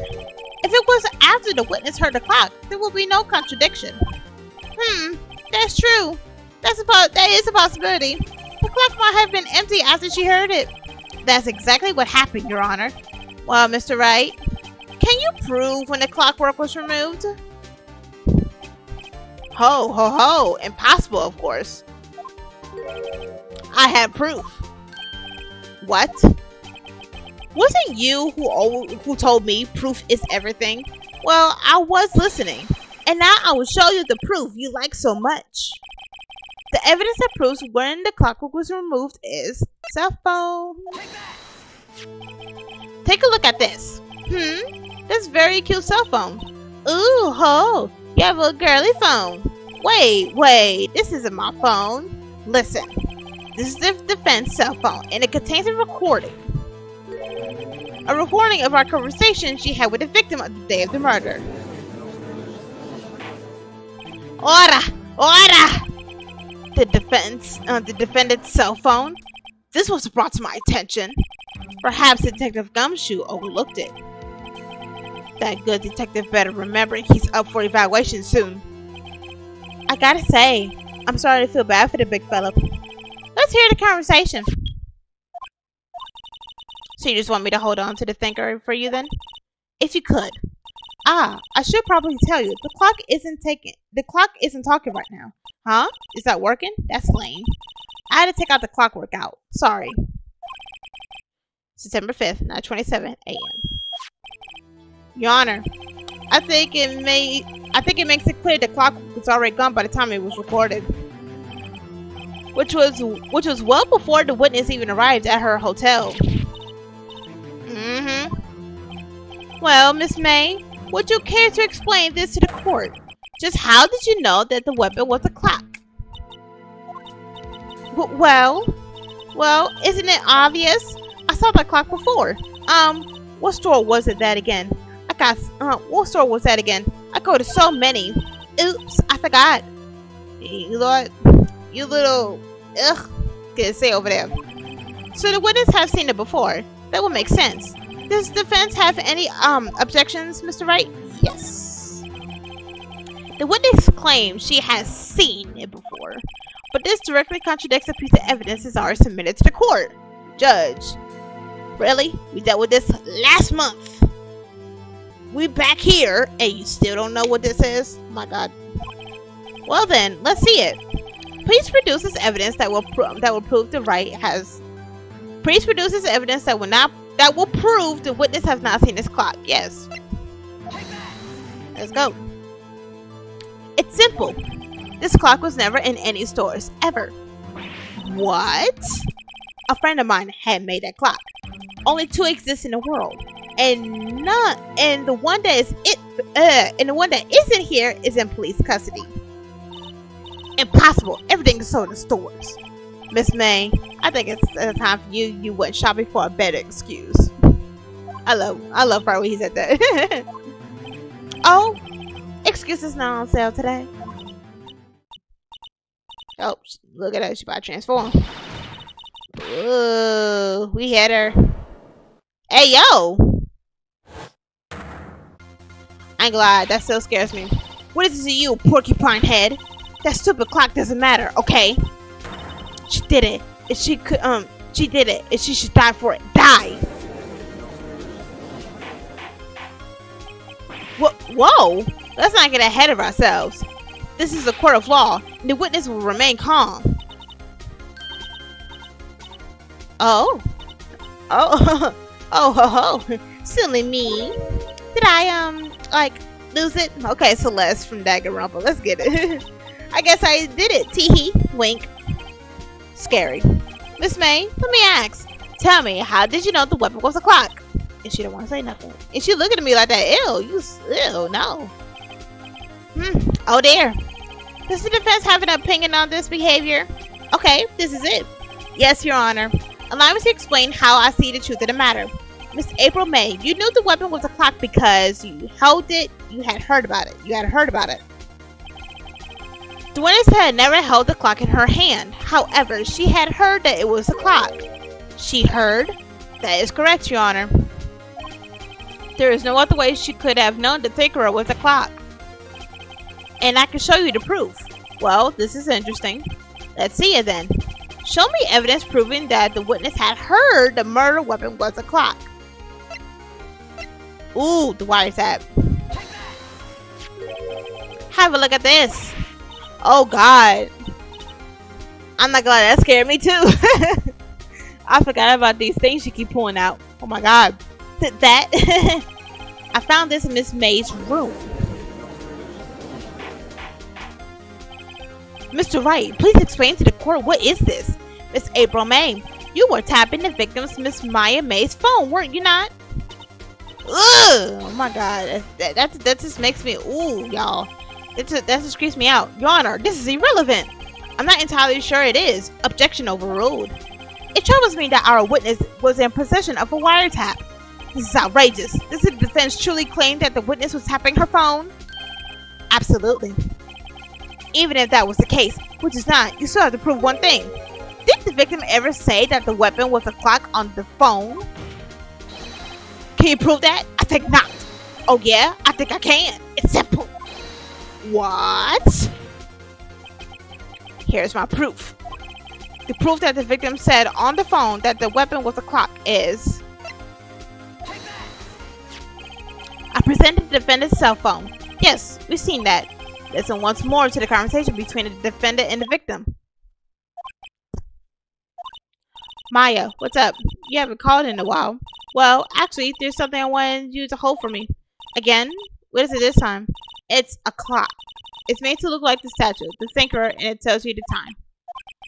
Miss April May, you use a wiretap to listen to this conversation. This is how you knew the thinker was a clock. Am I wrong? What do you want? Your Honor, this is ridiculous. Your Honor, look at the witness' face. Does she seem amused to you? The defense demands an answer. She mad. Witness, answer the question. Did you tap her phone? Miss May, shut up. All of you. What gives you the right to talk to me like that? You lawyer?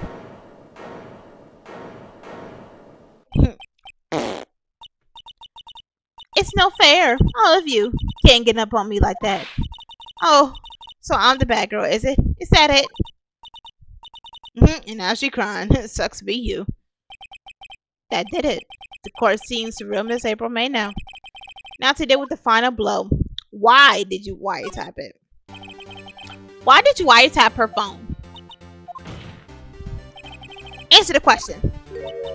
Do I have to? Yes. Isn't this a murder trial? A murderer trial? Isn't Tippy tapping her irrelevant? God, she's saying exactly what Edgeworth wants her to say. Miss May, you were tapping the victim's phone. I hardly call that irrelevant. While this court does not condone the defense tone of the voice, he has a point. Well, Miss Fay, do you have an explanation for the court? Can you prove that you have nothing to do with the murder, even though you tapped her phone? Ha! I like to see her pull that off. Mr. Lawyer, I saw that evil grin. You were probably thinking, I'd like to see her pull that off, weren't you? Dang, she's good. Well, you're not the first man who thought that, and of course I can, and well, wow. You can't be serious. No way. The fact that she pulled that, oh my god. Wait, I say, wait. Oh, and I assure you, I'm serious, Mr. Lawyer. Okay, so the killing happened around 9 o'clock at night. Why? That is just when I was getting room service from that sweet bellboy. Room service? Iced coffee, I believe it was. Iced coffee, you know, like normal coffee, but cold. I don't drink it quick. The ice melts and then you have regular cold coffee. Iced coffee. Think I'm making this up? Ask the bellboy. Wink. Ergo, the witness was not on the scene at the time of the murder.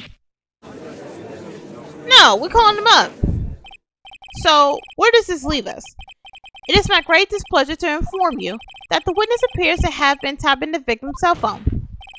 However, this is a separate crime with no bearing on the current case whatsoever. Her testimony stands. She saw the defendant, Maya May, commit murder. No, they're going to let her just walk away? There's no way I can win unless I tie Miss May to the murder somehow. Well, does the defense have anything to say? Well, come on, think of something. Call the bellboy. The defendants will have to call the hotel bellboy as a witness.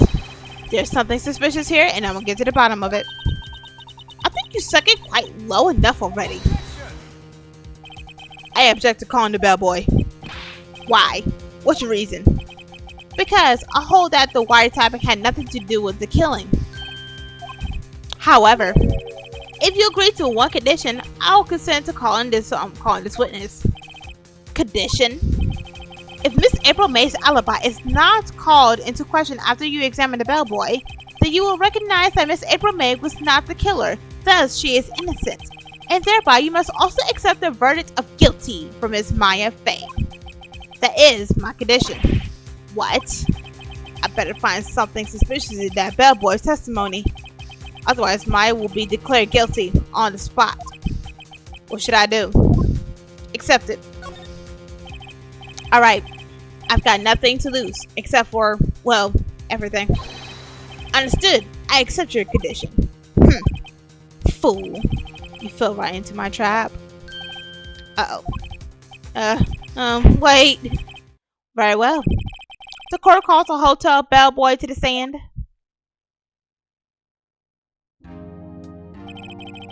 I believe we're ready for the witness to testify. He certainly does look like a bellboy. You didn't want to put that down? You just had to take it to court with you, huh? You said, who wants tea? Who wants some donuts? I got some. I'm the bellboy. You couldn't put that down in the hotel and just come call yourself? Whatever. Yes, sir. I received your summons in the middle of the work, sir. I'm happy to be of service. That tea still looks rather heavy. So, without further ado, the witness may begin his testimony. Very good, sir. Okay. Miss May's room service. I'm head bellboy at the Fine Gates Water Hotel in the business for 4 generations. I believe I received a call after 8 in the evening for our guest, Miss May. She asked for an iced coffee to be brought to her at 9 on the dot, sir. I brought to her as precisely the request time, of course, and I delivered the iced tea for our guest, Miss May herself. I see. Defense may begin its cross-examination. Right, I'm ready. I hope. This is it. If I can't prove Miss May was involved with the murder now, mine will be finished. Alright, let's do this.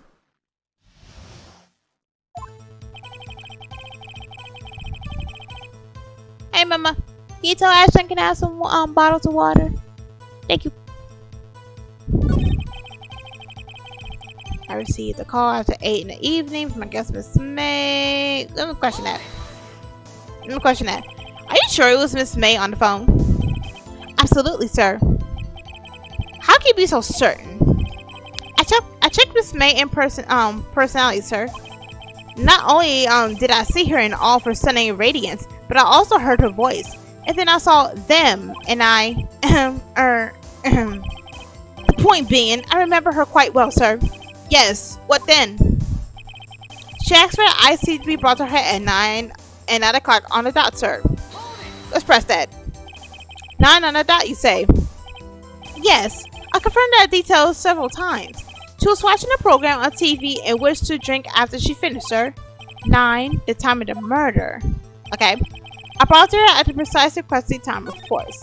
And I delivered the iced tea, iced coffee to our guest, Miss May herself.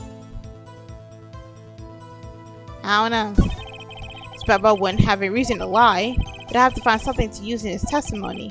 One more time, I'll press him until he spills the beans or his tea. Okay. Let's see, I received a call after 8 in the evening from our guest, Miss May. I was like, we did that. Non-dot. I brought to her his process request time. Deliver the iced coffee myself. Thank you, Pumpkin. Can I have one bottle with me? My throat is drying up. Thank you. Thank you. Let's see.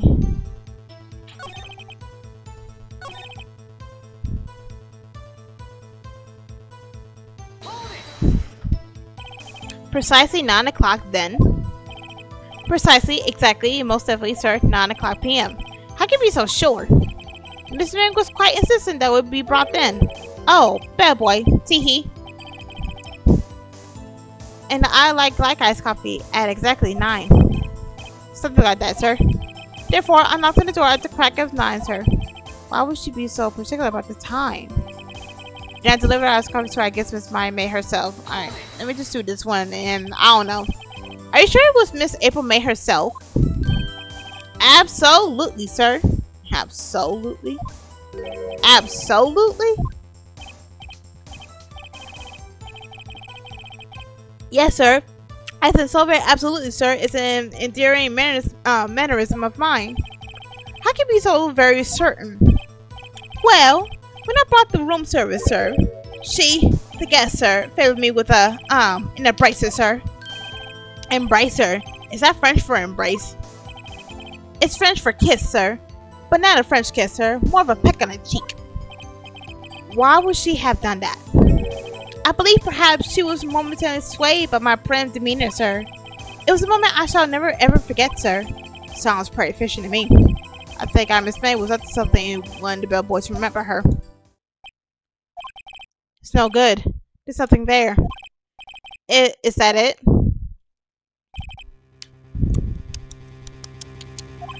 Finally, you understand. This bellboy has absolutely no reason to lie. Now, if you have any decency, you will end this rather tedious cross-examination here. It was a bit tedious. The witness may leave the stand. I can't let this happen, can I? Protest. Wait. Please wait.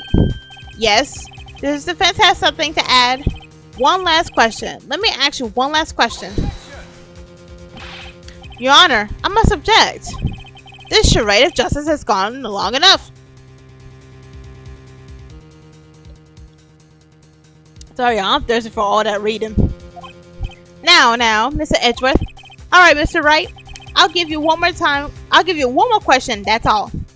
Okay, this is really it. Now, this is my last chance. What do I ask him about? The check-in. Check-in, oh wait, check-in room service bed making. Check-in. Tell me about the check-in. Tell me about when you checked in Miss May. Oh, alright, very well, sir. My first thought was that she was beautiful person. She's just my type of girl, so it was disappointing, really. I see. Excuse me, what exactly was disappointing? Well, I'm not without charm, sir. But even I had a little chance with her lover there. She was with somebody. What did you just say? Rather quite. Bellboy, tell us the truth now. Did Miss May check in with another person? What do you want? I object. That was objectionable. Objection overruled. What is what answer the question? Yes, I see.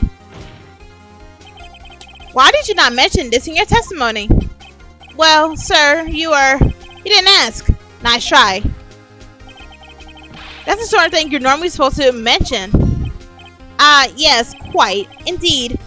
It was her good barrister there, Mr. Edgeworth, who what? He asked me not to mention this if it was specifically asked, sir. Oh, you trying to hide information? You trying to hide information? You fool! You trying to hide information? I've done it. I've won. Miss April May checked into the twin room with a man, correct? Yes, sir. Then, when you brought them room service, you didn't see that man in the room? That's right, sir. Your Honor, we have just learned that another person involved who just may have been the murderer. In light of this new fact, I hold that it's impossible to judge the defendant. Wouldn't you agree, Mr. Edgeworth? And who, Mr. Wright? Who is this other person? Simply, it was just the man with Miss May. The man who checked in with Miss May. Oof. Your Honor, as been previously revealed, Miss April May was tapping the victim's phone. Yet Miss May herself was an alibi at the time of the murder. However, that does not clear the man that was with her. That bad boy saw no one else in the room at the time of the murder. My, what a convenient little setup, but it's too late. Too late? I suppose you'd like it if it was too late, wouldn't you? After all, it was you who hid the presence of the other man from this court. Oof. Upstart. Amateur. These accusations are ludicrous. Enough. The court now acknowledges the defense argument. I expect the prosecution and defense to look into this matter fully. Am I understood? Yes. Yes, Your Honor. That is all today for the trial of Maya Fey. Court is adjourned. It's good.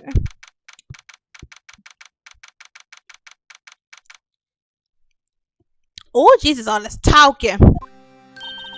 Mr. Wright, you are amazing in there. Really? I think I might be your newest fan. Oh, I was just doing my job, you know. Then again, the other attorney was pretty cool too. Huh? That face of his, with his eye wide and trembling lips. It sent shivers up my spine. If you say so. So, what happens with me? Do I get to go home now? Well, no, I don't think so. Not yet. Oh, I see. But I got a great lead in today's trial. A lead?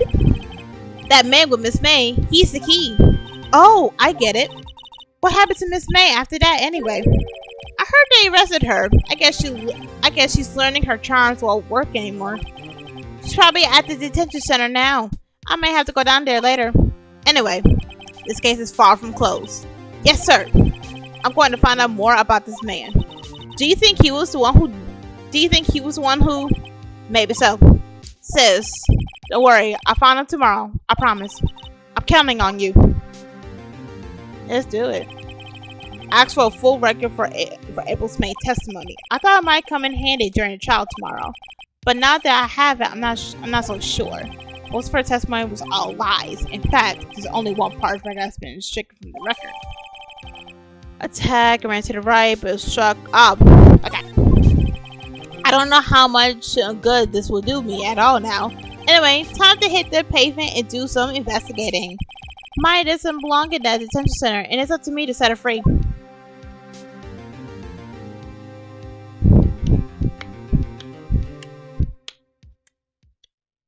Alrighty.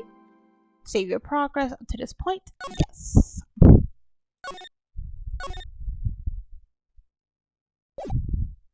Alright, let's continue.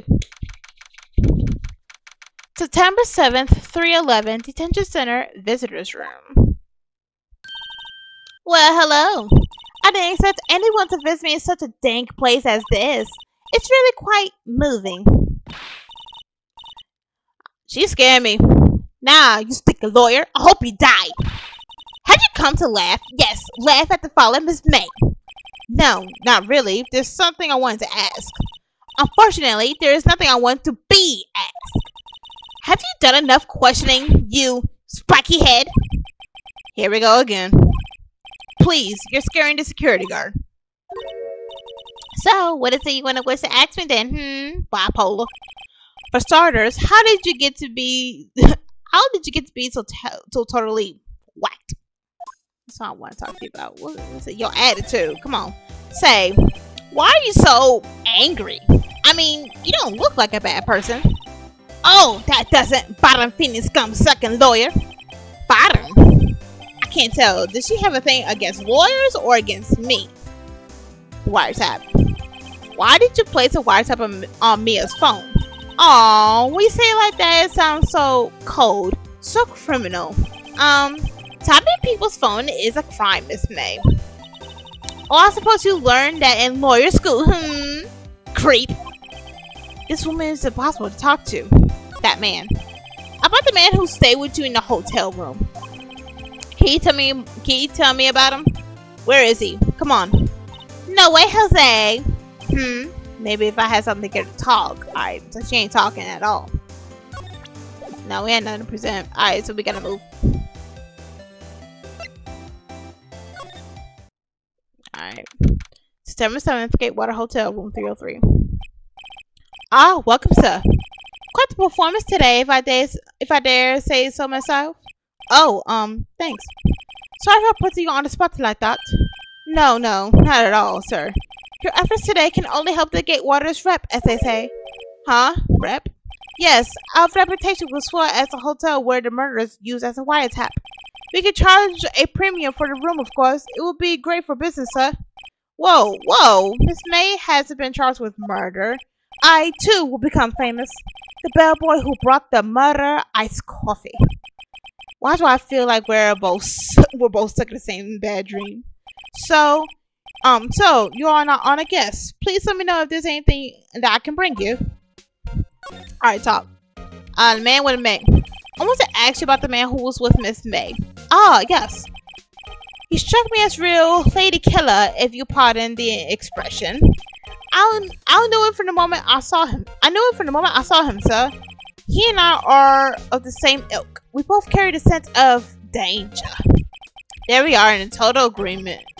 Mr. Psycho Bellboy. If you have a photo of that man, I'm quite sure I could identify him. A photo, Alright, Miss May.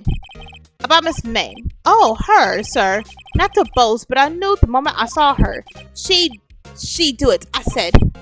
Do what? I'm starting to think the most suspicious person here is this guy. Alright, the hotel.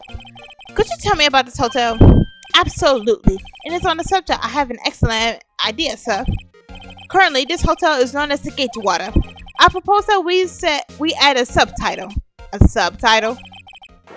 The Gatewater Hotel. Murder Mansion. Manor. Well, what do you think?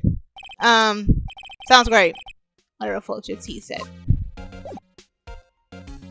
Alright. Wait. Okay. We're just gonna go down the line. We got nothing for him, so let's go here. September 7th, Grossberg's Lock Office. Oh, the painting's missing. Looks like Grossberg is out today again. Maybe he's avoiding me for some reason.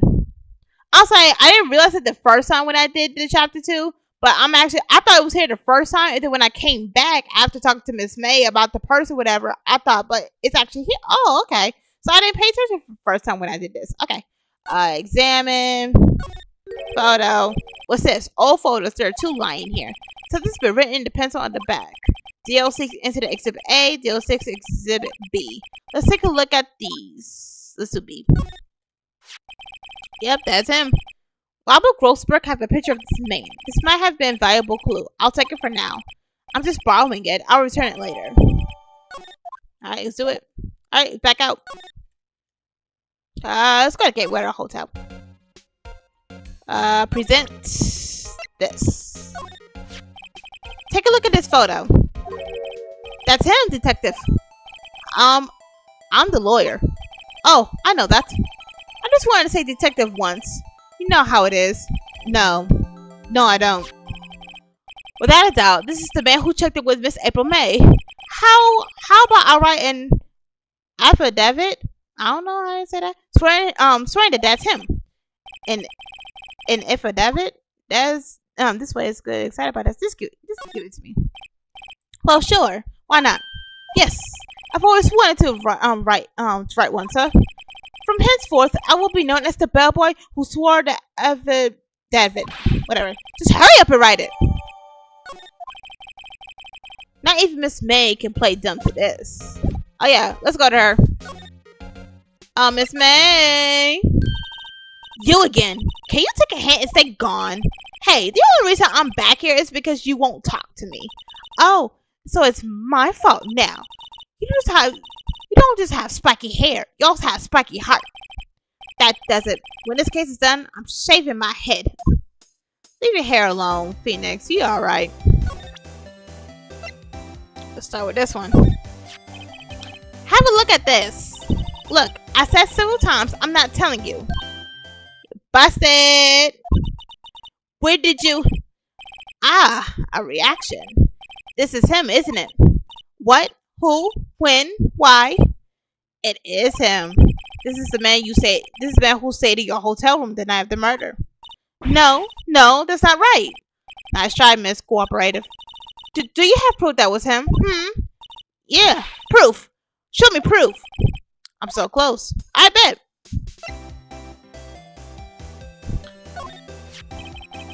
Go have a look at this. What's that? The bellboy's affidavit. It tells us everything he saw, such as the man you checked in with, who was most definitely this guy. Busted. Now I'm getting somewhere. Push her hard, ease her fears. I did push her hard, but at the same time, do I want to ease? No, I don't want to. I want to push her hard, so why not? I don't know what ease her fears is gonna do. This is it, all for nothing. Time to do a little bluff. No use playing dumb, if indeed that's an act. If we don't talk, I'm taking this info to the press. What? Even though he should have been witness to murder, your little friend was missing. I'm sure the press will have a field day with his reputation. Oh, fine. I'll talk. You win, lawyer. Yes. Man, that felt good. It's great to be alive. Why are you pumping your fist in the air? Now tell me about the man you were with. That man, he's my boss. Red White, the president of the information gathering. I don't know what that word is. Blue Corp. Red White. Information gathering. Well, I suppose you could call it a detective agency. So this is the man that was with you the night of the murder. I'm scared to talk. I don't want to end up like her. Ooh. I just caught that. The first time I didn't. But oh ho ho ho. Dang. It's okay. I'll just ask Mr. White himself. Can you tell me where Blue Corp is located? Mr. Red White, at last. Finally, a lead on this guy. If April May couldn't have done it, it leaves him. Time to take action. Boy's affidavit discarded. Alright, cool. Alright, move. Let's move our booty. September 7th, Blue Court Inc. CEO office. My bad. I'm gonna say incorporate, but I just said Inc. What is this surreal decor? Welcome. Please furnish me with your title of your personage. What the? Your name? What is your name? It was just incredibly asking the title of that you go by. I can see the painting in the back that was taken by Grossberg. Wright. Phoenix Wright. Incredibly. Mr. Wright, is it? I see. Splendid Furious. Okay. Perhaps I have intimidated you with my giant ski vocabulary. What's this guy's problem? I'm Red White, CEO of Blue Corp, corporation expansion official. My business dealings brings me down into contact with the elite of the elite. So I'm afraid I am not used to conversing with the worldly challenge. What a fruitcake. Let me guess. You are an attorney fresh out of law school, are you not? That's the only explanation for why you would come to meet me like this. What does he mean by that? No matter. So, what business does a mighty lawyer have with a man such as myself? Yipes. This guy is arrogant. Meter is off the scale. Alright, let's talk to him. Miss May.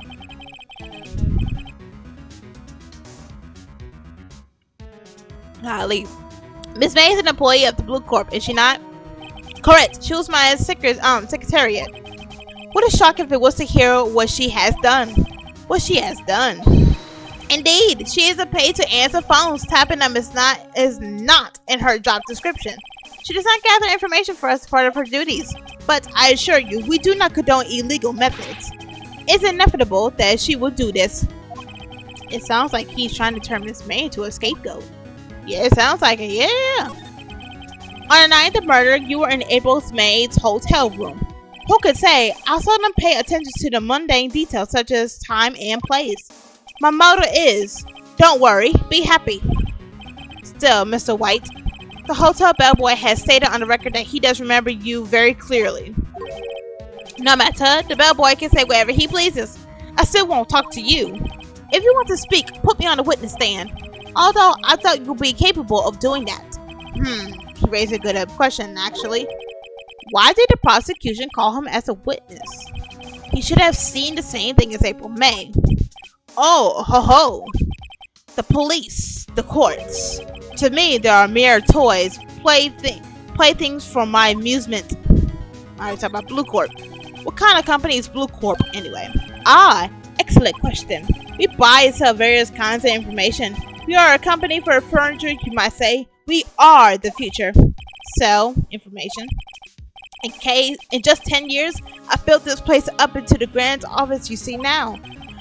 In case you were wondering, Blue Corp was named after the color blue. I, Red White of Blue Corp, as founder of CEO, named it so. And why, you ask? Because I like the color blue, of course. Fantastic. Fanta Bluelistic, is it not? Okay, whatever. There's something that's been bothering me. Yes, what might that be? The big painting on the wall over there. I've seen it before. It's gorgeous. When do you get it? I've seen it before. You know, I've actually seen that painting before. Oh, just yesterday, actually. Your point being? My point is simple. Rather, my question is simple. Why is that painting hanging on your wall? Mr. Wrong, was it? Right. It appears you do not fully grasp your position here. I ask again. Who are you? A lawyer? White, my feasible friend, a mere lawyer. Worth nothing, zilch, zipple, nada. Just like that sorry excuse for an attorney, Grody Burger. What? Hey, yo! He punched me. Well, Mr. Lawyer, what will you do, eh? Charge me with assault? Charge anyway, I welcome it, for it is you who will be found guilty. What? Heed my exposition. The police, the court, they all do my bidding. So you say. But I wonder, is that the kind of control really possible? I don't expect you to understand. It is a world beyond your compensation. You came here from Grody's Burgers, I presume? Mr. Grossberg, yes. Then you must ask him, why is it this paint? Why is it that this painting of his hangs here? Perhaps that he will tell you. Perhaps he will explain how a man can live without purely of personal profit. Go on now, skedaddle. There's nothing more to discuss. Alright. Is there anything to... Nah, present this. Would you be kind enough... Wait. Would you be kind enough to cease your insane chattering and vacate the premises? And then put it in language so you could be short on sentence. Shut up and get out. I have nothing more to say. Okay? I'll be back. I'll be back. Your blackmailing self. Huh? I don't think he noticed me standing here. Maybe I should clear my throat. Dang, the fact that we had to make fun of him. My mother told me one thing. If I don't know what the word means, don't say it. So I'm not gonna say jumping something I don't know. Oh, you. What's wrong? You look so pensive, like an old man at the end of his days. I'm not senile yet. I was just thinking about this whole mess. Something really bothering him, that much is clear. Talk about it. Today's trial. So you came to see the trial? Yes, I did. Something was bothering me all last night, you see. Couldn't get a wink of sleep. Really? What was that? Well, you see, it's just me and sister, that poor girl. My boy, I owe you my thanks, surely. I don't know what I have done if things had gone poorly for the girl. Let's talk about Mr. White. So, I paid Blue Corp a visit. Oh, I see. Mr. Grossberg, I have to admit, something has been bothering me. Oh, what is it? Well, out with it, my boy. You see, it's just this big pain, the photo of Mr. White. Why would you defend the big painting? Mr. Grossberg, sir. There was a giant painting hanging there, and the other day was there not? The one you say you had no intention of parting with. Well, I saw it today. It was in the CEO's office at Blue Corp, Red White's office. So, you noticed. I suppose I should have guessed you would. It is a large painting. Mr. Grossberg, I know you and Mr. White are connected somehow. Connected, you say? Yes, and I know what it is. He's blackmailing you, he's giving you information, you're lovers. Why would you put that ill? He's blackmailing you. Mr. White has something on you, doesn't he? Blackmail. Busted. I think that painting is fairly gauzy proof. Very well. This may be the chance I've been waiting for. May, it's time to get this off my chest so I can finally rest easy again. After all, you were Mia's understudy. Perhaps it was fate. What is he talking about? Red White is a man who makes his living through intimidation. Blue Corp is a company that excels at finding people's weaknesses, I'm afraid. I've been paying him for 15 years now. Wow. 15 years. All because of the DL6 incident, as you may have guessed. The name on the back of those photographs.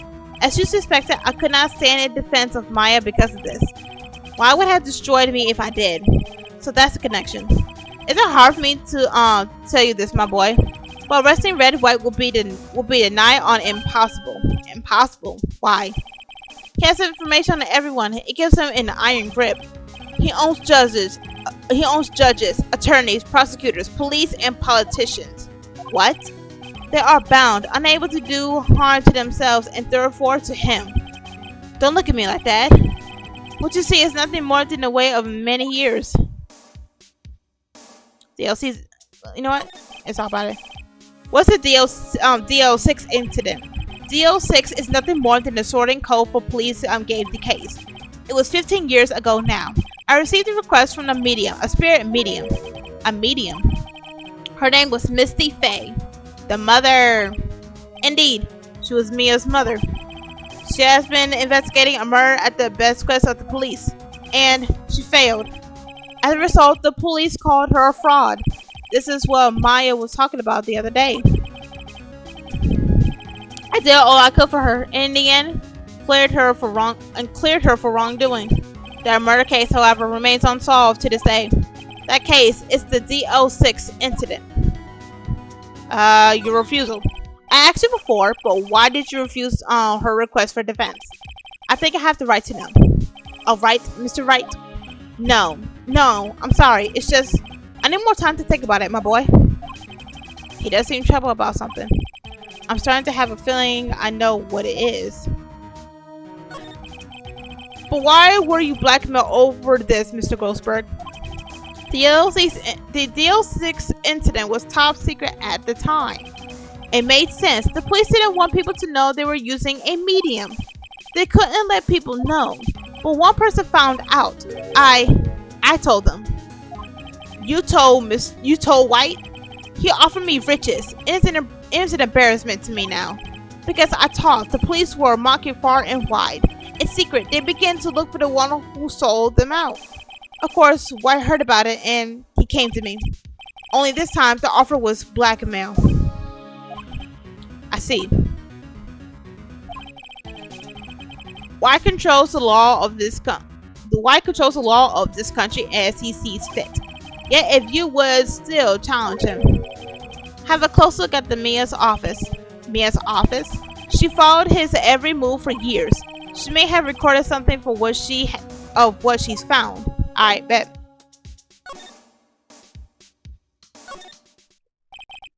It's funny, looking at this room, it seems so normal. Hard to imagine a murder took place here. Mr. Goldsberg said there will be some clues. Maybe I should have another look.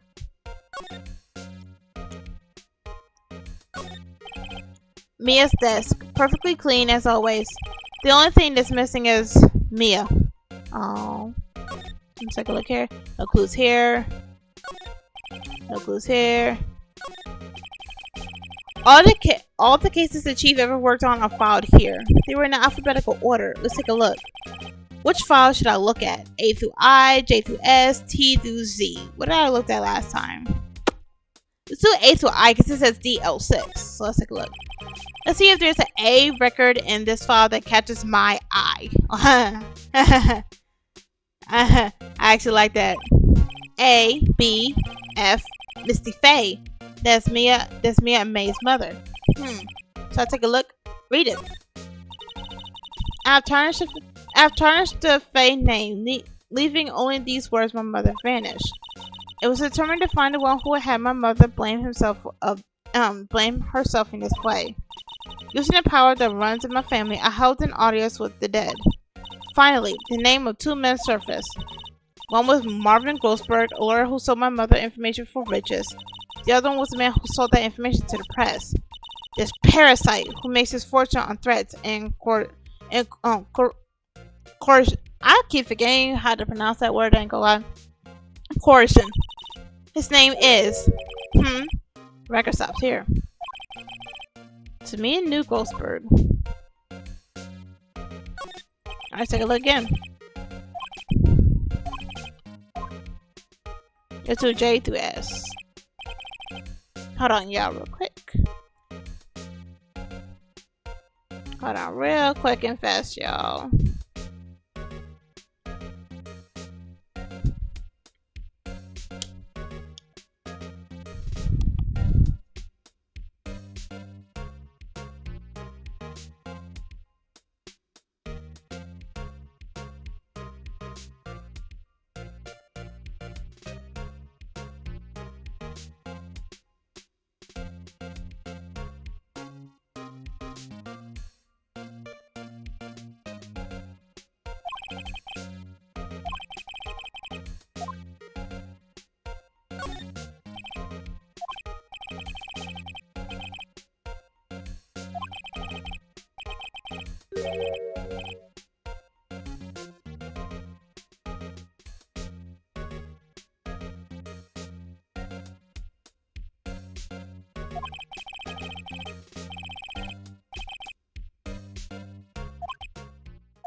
I just realized my mic was off, y'all. I'm so sorry.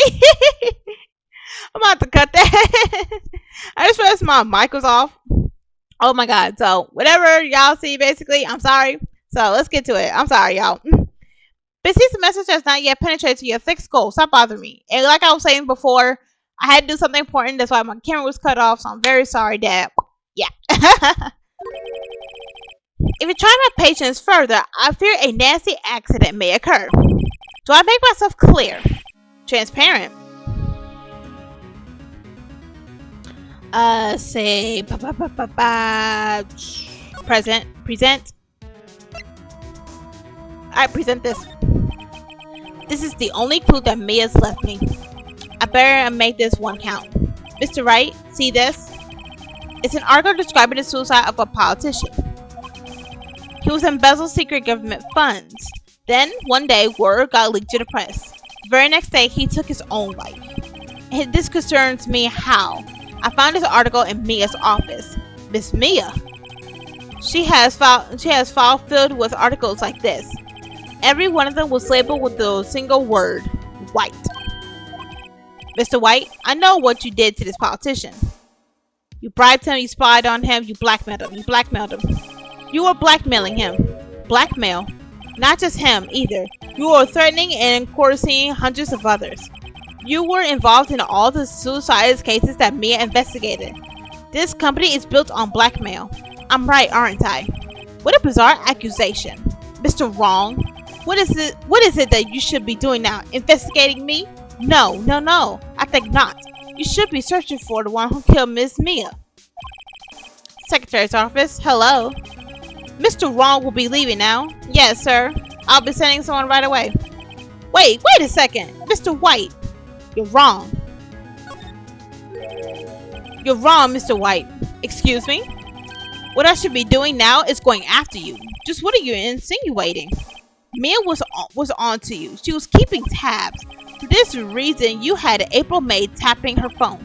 Then, Mia was murdered and all the documents about you mysteriously disappeared. So, the culprit who would be... Even a child could work it out, Mr. White. You did it. Secretary's office. We won't be needing an escort from Mr. Wrong. Instead, please connect me to the public prosecutor's office.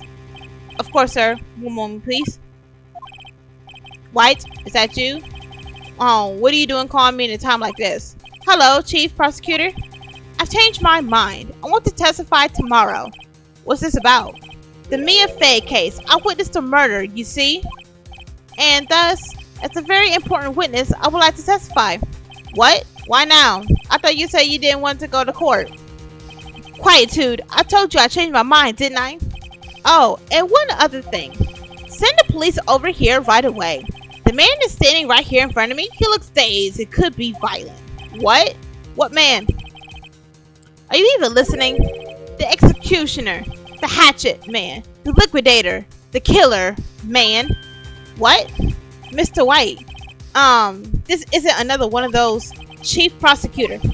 I do not believe you are in a position to freely offer your opinions to me, correct? I'm telling you to send the police, now. Did I not tell you, Mr. Wrong? You are a mere lawyer. As was Miss Mia. How dare you? I'll point the finger at you, and you'll be tried as Miss Mia's killer. This case is good as settled. No lawyer of any worth would defend you. I have friends in the local lawyers association, you see. You'll be given a lawyer so stupendously inept that they may even look at you competent. Yeah, competent. Yeah. I feel faint. Don't feel faint, dude. Detective Gumshoe reporting, sir. Ah, Butts, Harry Butts. Oh my God, you idiot! I am Phoenix Wright. Get it right. Right, actually, Phoenix Wright. And my friend's name is Larry. Oh, right. Sorry, pal. Boss was that murder, right? Detective Gumshoe. I present to you the man who killed Miss Mia Fey. Wait, what? What? Take this despicable human being into custody. Farewell, Mr. Wrong. You know what? You gonna call me Mr. Right as soon as I put you behind in jail. September 8th, 337, Detention Center, Visitor's Room.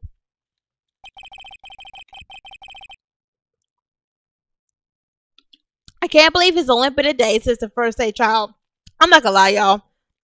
I might be able to maybe like do like two episodes at a time. So after the second one, after doing all this, whatever, like redoing all this, I might do like the third and fourth one, maybe like tomorrow. Who knows? Okay, I can't believe it's only been a day since the first trial. My trial begins tomorrow. White's going to set up a trap for me, and the prosecutor will be in on it, of course, Edgeworth included. An attorney was assigned to me by the state yesterday. I refused. I had an idea. Right. Mr. Wright. Oh, Maya. Great. They let you out of detention. Just now, yes. It's all thanks to you. Huh. Now I'm afraid we've been switched places. What? You mean you? I explained what happened to Maya. I don't believe it. How many people does that man need to destroy before he's satisfied? My mother, my sister, and now you? This has gone too far. Mr. Wright, please tell me, is there anything I can do? Well, defend me in court, cheer me on the court, help me break out of here. You know what? I can't make her defend me in court, right? Cheer me on in court. Well, you could you could cheer for me in court. Cheer for you? You mean like a cheerleader? Huh? Yeah, like that. Alright, leave it to me. Huh? I better go get the uniform and some pom-poms. Wait. What? I'm kidding.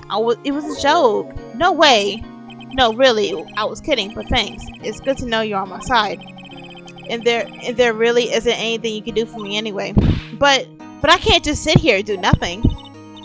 I gotta give that man a piece of my mind. Just a piece? Okay. Then come to the trial tomorrow. Okay, I'll be there. I'll show them a thing or two.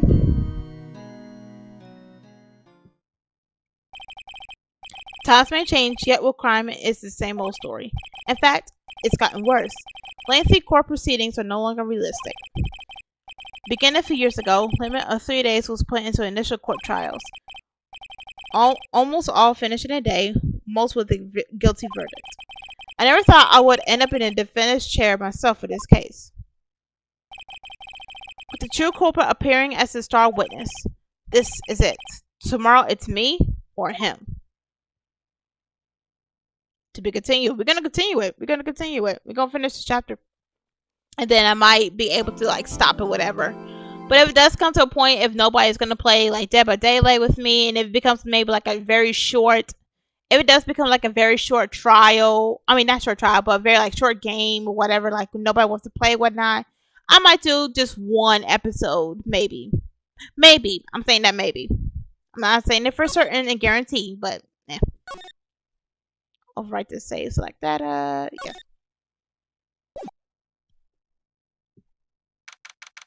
September 9th, 9:52, District Court, Defendant Lobby Number 1. Well, I guess this is it. Yeah, one way or another, in case it gets decided today. Ah, Phoenix, look. What do you want, dude? Prosecutor, Edgeworth. I received a call from the Chief Prosecutor's office yesterday. I was told that whatever Mr. White says today, it will be the absolute truth.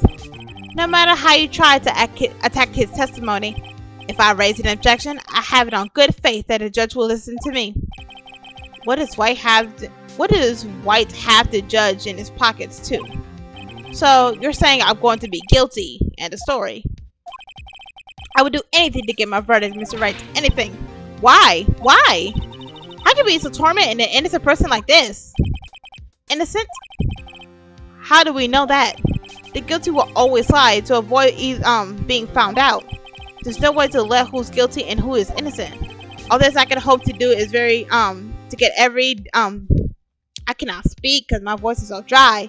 And all I can do is okay, hold on, let me drink something real quick. Okay.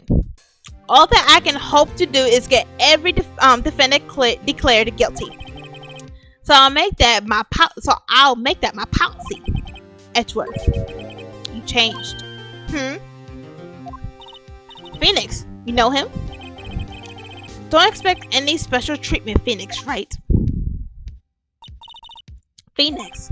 Well, court will be starting soon. What? But wait. Your defense attorney isn't even here yet. They're not. I'll be defending myself. What? Okay, let's do this. Low-key, I really wish that they would do it like Danganronpa, like the voices come inside the trial and I can start take a break, but there's no point of taking no breaks.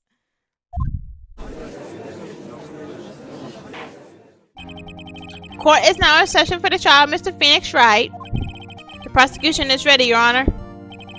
The defense is ready, Your Honor. Mr. Wright, are you sure you're up to doing this? Yes, Your Honor. I'll be defending myself. Understood. Very well, Mr. Edgeworth. Your opening statement, please. As the details of the event are already quite clear to the court, today we will hear the testimony of a witness to the defendant's crime. I see. The prosecution may call its witness. That went far too smoothly. Why didn't the judge ask Edgeworth why his witness didn't testify before? It's like he already knows why. If anyone's going to get to raise an objection about it, about this, I suppose it's me raising an objection. Mr. Edgeworth, you owe an explanation to the court. Why didn't this witness testify in the trial against Miss Maya Fey? I'm ever so sorry. Mr. White is a busy man, and besides, at the time I thought that Miss May's opinion was all that would be needed. Again, my serious apologies to the court. Excellent, Mr. Edgeworth. I appreciate your demeanor. Great. He gets to show off and I get nowhere. I wanted to call Mr. Red White to the stand.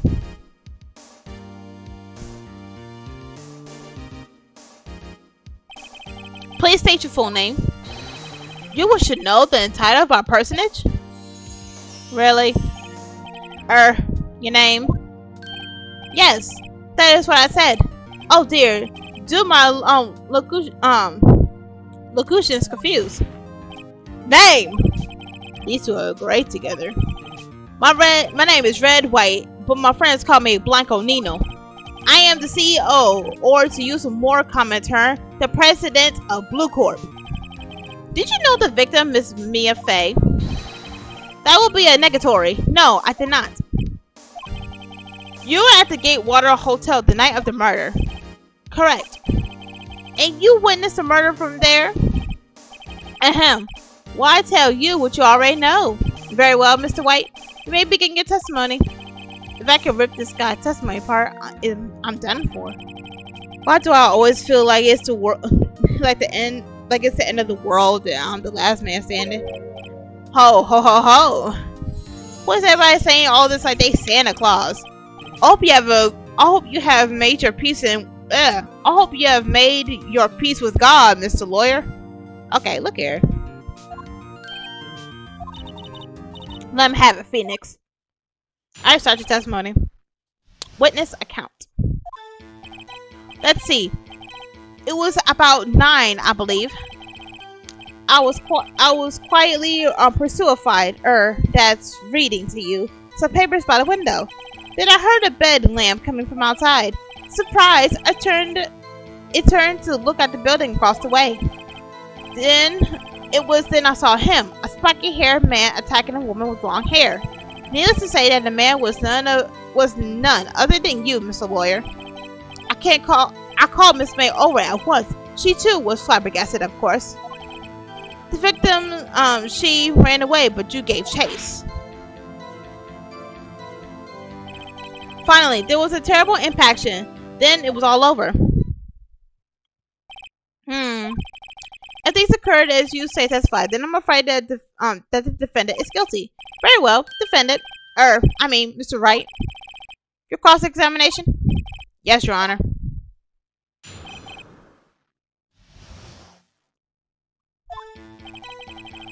It was about 9, I believe. I was quite pursuified. That's reading to you. Let's press him first before I do anything. I was quite pursuifying the reading by the window. I heard a belly coming from outside. Surprised it turned out to be the building across the way. It was when I saw him, a spiky haired man attacking a woman with long hair. Miss May said differently. Spiky haired? Needless to say that that man was none other than you, Mr. Lawyer. I called Miss May over too. She was too surprised, of course. The victim, she ran away, but you gave chase. Wait, hold on. Let me say this one real quick. What you just said directly confirms with Miss May's testimony. Miss May clearly stated that the assailant looked like a girl. I've always been proud of my eyesight, Mr. Lawyer. Just what is your eyesight? Really? Keep blinking that, you're gonna be blind. Counting both eyes, 40. 40? Don't add them together. Supposed to be 20/20 vision. Stupid. Oh my god. I think the witness is trying to say his eyesight is good. Hey, who saw you on? Whose side is the judge on anyway? That's what I want to know too. What side you on, man? Focus on what's happening. And what did you do then? I called Miss May over at once. She too was surprised, of course. The victim, she ran away, but you gave chase. Can you be a little more detailed about that? I think it's worth knowing exactly what happened. Of course. Comprende. I understand. The victim was attacked by you and ran to the left. Ooh. You gave chase and struck her down. Are you sure? Miss May says she went to the right. As you know, I am always absolutely perfect, whatever. Absolutely sure. I was gonna say that. Perhaps you could change your testimony to reflect this new detail. The victim ran to the left as you gave chase. Now, according to this testimony. Oh. Hearsay. Wait, right there. Mr. Wright. Mr. Wright, I said right. I'm right. Mr. White, you've dug your own grave. What is this? You said the victim ran to the left, but that directly contradicts Miss May's testimony. She clearly stated that the victim ran right. Oh, ho ho. It is simple. You have misheard her. I think not. Look at the floor plans. The killer was here, and the victim was here. If the victim ran to the left as you claim she did, she would have been running directly away from the door. She would have been running into a dead end. Don't you find that odd? Very strange. I did see her run to the left. I did. Phoenix, look at his face. I don't think he's lying about this one. True. Maybe he really did see the victim run left. So he did witness the killing. Wait a second. Mr. Wright? Yes, Your Honor. Miss May says right and Mr. White says the left. Can you explain this contradiction to the court? He's right, she's right, both of them. You know what? He's right. He's the killer. He was in the room. As Mr. White has testified, Mia ran to the left. But if that's the case, why would she run into the opposite direction from the door? She did not. She was running towards the door, Your Honor. Ooh, Jesus Christ. Blah. Now you're the one making a contradiction, Mr. Wright. For what? Not at all. Oh my god, my game. Obviously, the witness was not viewing the crime from the hotel. Can I say it? Mr. Wright, what do you mean? I was waiting to say order. Yes, what do you mean? He was not viewing the crime from the hotel. If he was not in the hotel, where could he have been? In the law offices of Faye and Cole, of course. More specifically, he was standing there. Time to show the court where Mr. White was standing. He was standing right here. This is where he was. Look, when the victim ran from the door, if he was watching from this point to show him, it would appear that she ran to the left. Please, this is no time for jokes and an ill taste. That is where the killer was. That's where the killer was standing. Order! I will have order! Anyone disturbs the court Anyone disturbing the order of this courtroom will be held to contempt. I had to trace my words, y'all. Mr. Wright, what are you suggesting? Rapscallion. What do you want? The postulations of the defense are as distortion of the truth, Your Honor. Indeed, they do seem a bit far-fetched. Ho, ho, ho. You provide us with so much entertainment, Mr. Lawyer. Hold on, y'all, real quick. Also, why is this down here? Alright, there we go. Sorry, y'all, my OBS was like, all of a sudden. Alright. What now? He's laughing. Let's see. The hilarious in the moment made me remember something. It appears I have been unclear, and for this I apologize. Mr. Your Honor, may I be allowed to testify once more? No! I know I wouldn't. Very well, let's hear your revised testimony. Why? I would have said no! Good luck. You can't fix a broken testimony, buddy. She ran to the left. Miss May's testimony was correct, as was mine. When you assaulted the girl, she first ran to the left, and then when you hit her savagely, that's when I saw. Next, with the last of her strength, she ran to the right. You chased her and delivered the final blow.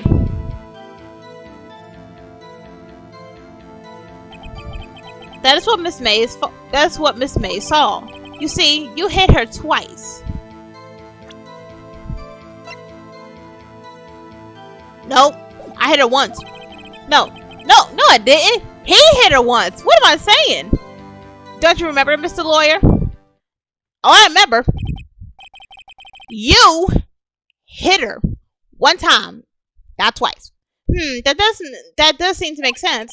Will you cross-examine the witness testimony? You bet I will. I mean, yes, Your Honor. Alright, let's go after him.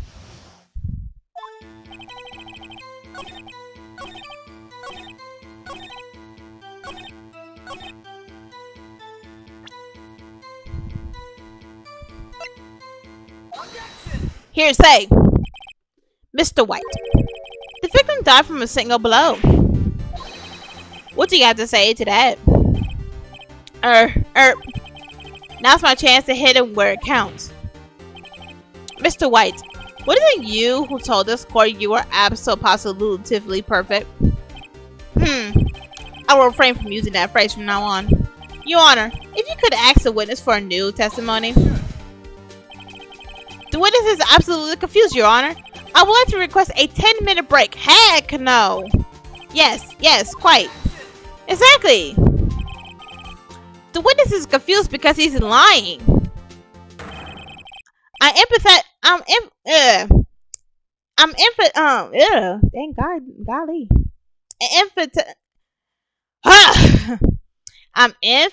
Cannot speak.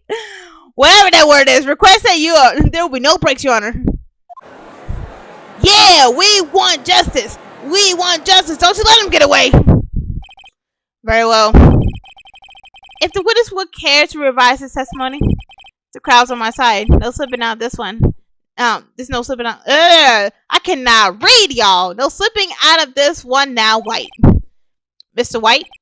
Oh, okay. Go ahead. The 2 accounts. Let's see what you gotta hear this time. Well, see, I looked at the other window when I heard that thing fall. Then, the next moment, I saw Miss Mia run to the left. The killer attacked her, but she dodged. And then she turned and ran for the door. Then you did her with that single blow. Thwop. Alright. Some suspicious thwop indeed. Very well, you may begin your cross-examination. Mr. Your Honor, my stomach, you see, it is hurting. Deal with it. This is almost over. Let's get it.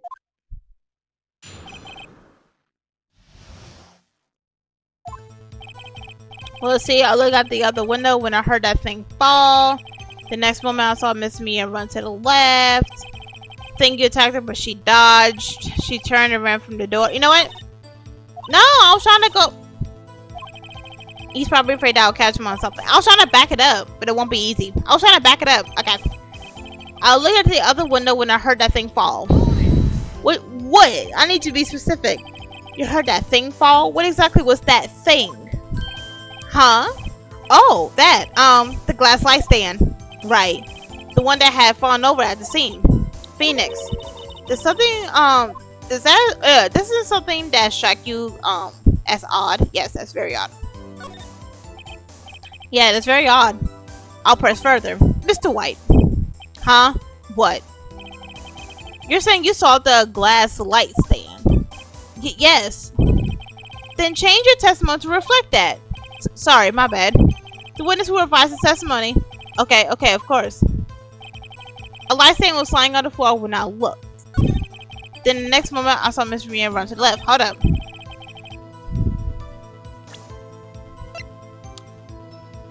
Broken beyond recognition. Hearsay. This evidence clearly reveals a contradiction in that statement, Your Honor. How exactly is the evidence that the statement is not related? Wait, I was right? I mean, I was wrong? Oh no, I was wrong. Oh no. Oh crap. Okay, my bad. When she dodged, she turned and ran to the floor. I know that. Shut up. A light stand was lying on the floor when I looked.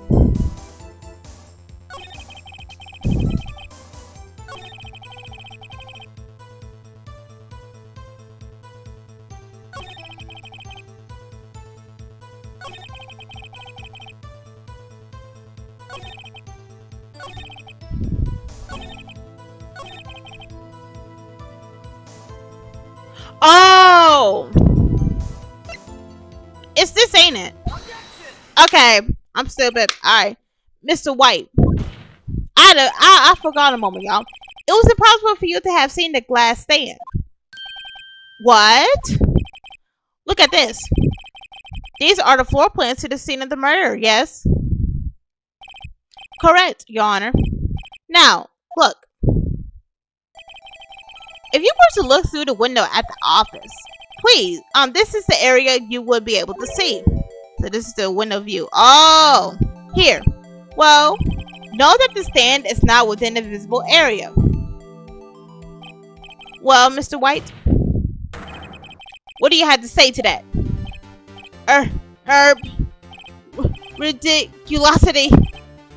Mr. White, if you were in the Gatewater Hotel as you claim, you could have not seen the stand before it fell over. In fact, you wouldn't have been able to see it after it fell either. There's no way you could have recognized the broken shards as the glass light stand. So, when did you see the stand, Mr. White? It must have been the moment that it fell. And the only place you could have seen it from is inside of Fay Law offices. In other words, you were at the scene of the crime where the murder took place.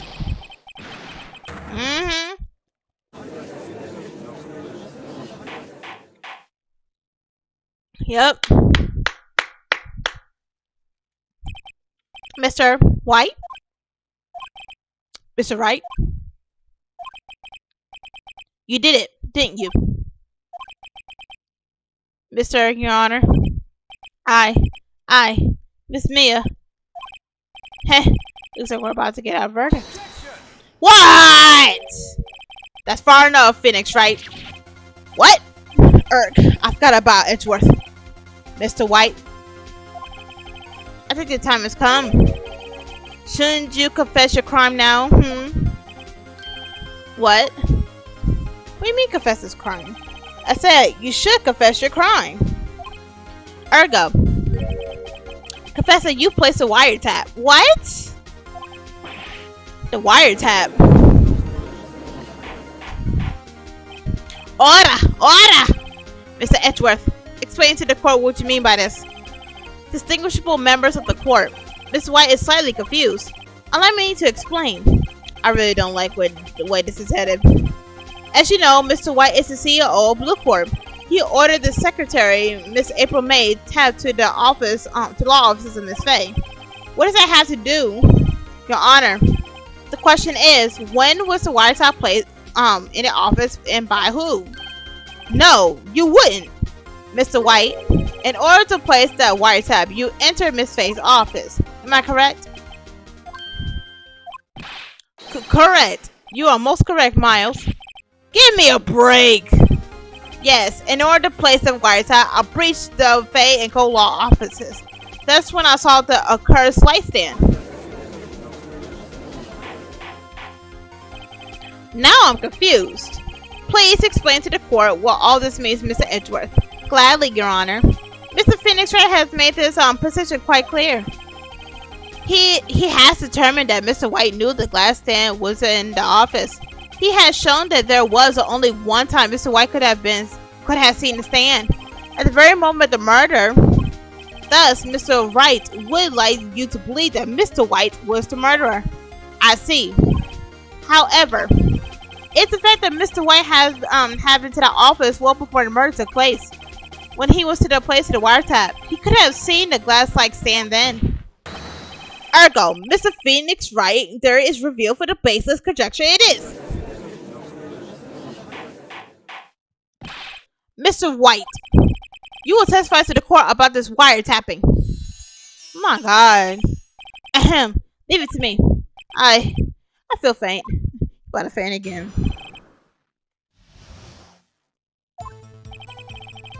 It was the beginning of September, the week before the murder.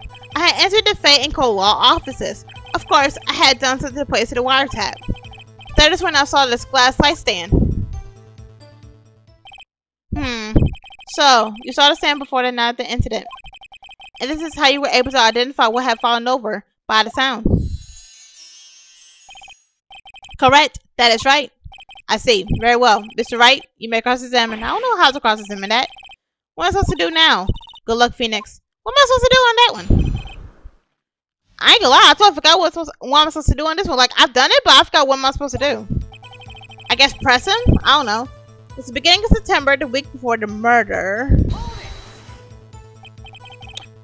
Do you have proof? Mr. Abraham knew the details of Miss Faye's phone conversation. This proves that the wiretap was placed before the murder. Huh? Right? Okay. I entered the Faye and Co Law's offices. Of course, I have done so in the place of wiretap. Why did you tab Mia's phone? This has no bearing on the current case, Your Honor. Blue Court is a detective agency of sorts. We have a responsibility to protect clients' confidentiality. Confidentiality, my bad. That's when I saw the glass light stand. Why did you notice something as insinuous as a light stand? The light stand was made entirely out of glass. It was quite stylish, so I guess it's made a lasting impression on me. Such as a beauticious thing deserve attention, does it not? I'm getting sick of his vocabulary. It's making me dumb a little bit. That is all. Dang it, there's nothing there for me to press him on. Oh well, maybe just right enough I can bluff something out on them. I don't know what to bluff.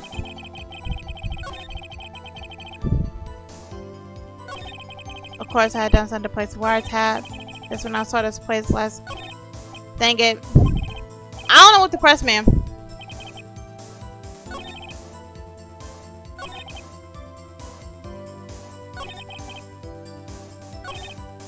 Is that thing for me to press? I'm gonna keep pressing it until I get something out of this. I'm gonna keep pressing it until I get something. There's nothing for me to press! Let's do this one. Was it really you that went to the office, or was it Miss May? Unidentified fingerprints several days old were found in the Faye and Co-op's offices. Those are obviously Mr. White's. And if I know Edgeworth, he's already run a check of those fingerprints. Now, Mr. White, tell us why you went to the Faye Co-op's offices. Uh-oh. Don't tell me I ran out of ammo. I'm afraid that was it. I'm afraid that as far as you can go, Mr. Wright. The time has come for you to admit your defeat. You fought honorably. You know what? Don't do that.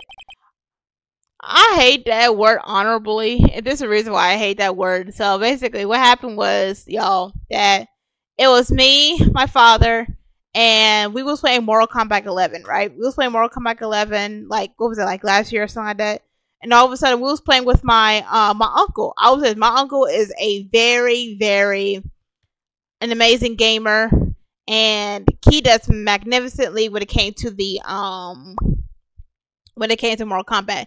I don't know if he has a rapid controller, but he will press every single combination on that controller to a point that you can't even not have not one type of mercy. And I'm like, oh my god.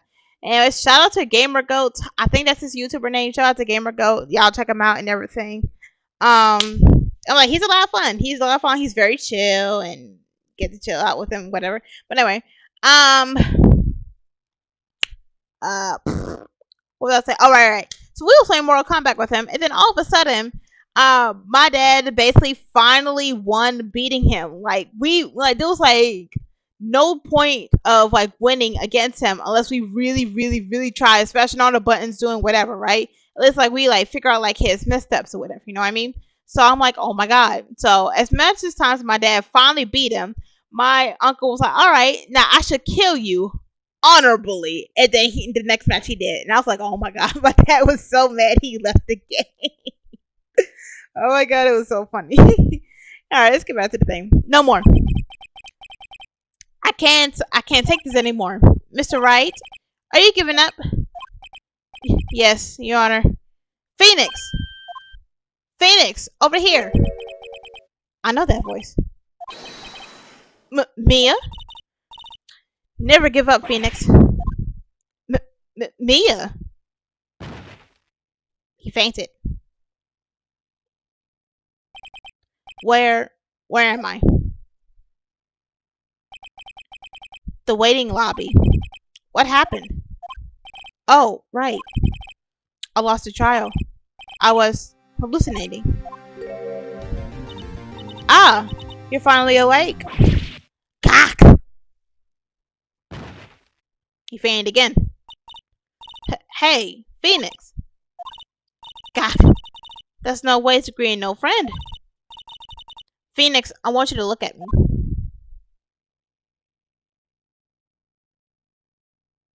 You need to cover up more too. That's even worse. You're Maya? Didn't you know the Fae women have strong physique and strong physique powers? When you accept your defeat, when you accepted your defeat in court, it appears that was enough of a shock to awaken Maya's true powers. So Mia is channeling you, Mia? That's right. I am Maya, but I'm also Mia. Now, I wanted you to listen to me, Phoenix. Maya never gave up. You can't either. That's when I came down here to tell you. But we don't have much time, Phoenix. Now listen. You've already won, huh? You have the receipt in the court records, right? Oh yeah, the one you wrote, Maya. Phoenix. Wright wrote that, not me. So what do I do with it? Look at the front of the receipt. The front? It's a regular receipt. Looks like it's from the famous department store. 1,000. Wow, big spender. Item, glass light stand. They purchased September 4th, the day before the murder. September 4th. That's right, Phoenix. I bought that stand the day before I was killed. Whoa. Now, what did Mr. Wright say in his testimony? It was the beginning of September, the week before the murder. He said he saw the stand the week before the murder. There you go. I think the court is about to reconvene. Go do it, Phoenix. You know you're innocent. Now you just have to prove it. Right.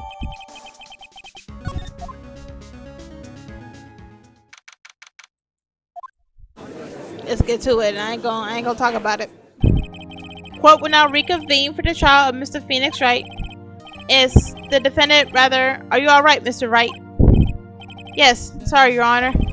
I'm fine now. Then let's start at where we left off. Your Honor, there's nothing to go back to. The cross-examination of Mr. White is finished. All that is required now is for you to pass judgment onto the defendant, Phoenix Wright. Your Honor, please give me one more chance. I promise you, this is the last time I'll ask you. But, as Mr. Edgeworth has noted, the child has more or less finished. Mr. Edgeworth, do you have an opinion on this matter? I say, let us give Mr. Phoenix Wright his last chance. Very well.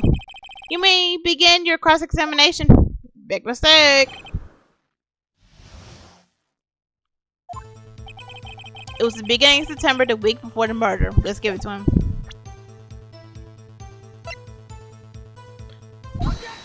Hearsay. Look closely at this. See the word Maya written in blood? Wahaha. You're grasping. I think not. Look at the other side of the receipt. The other side? Your Honor, would you tell the court what is written on the other side of that receipt? Well, a glass light stand. And the day of the purchase. Why? That's the day before the murder. Ooh. You see, Mr. White, when your allergy entered Fate and Cold Law offices at the beginning of September, the stand could have not been there.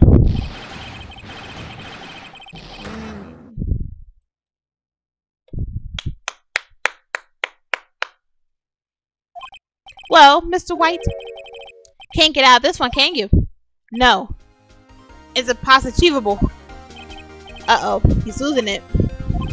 Well, Your Honor, I understand there must be quite a bit of pressure on you. But I think you'll agree you can't judge me guilty under these circumstances. Very well. Then, that's all for the trial of... Objection! What?! Not so fast, Phoenix Wright. What? No way he can worm his way out of this one. Oh wait, I forgot. It's Edgeworth. There's a certain thread of logic to the defendant's claim. However, there is no concrete proof that Phoenix Wright is innocent. Ergo, I will have to request one more day before Phoenix Wright is granted his freedom. No! It ends today!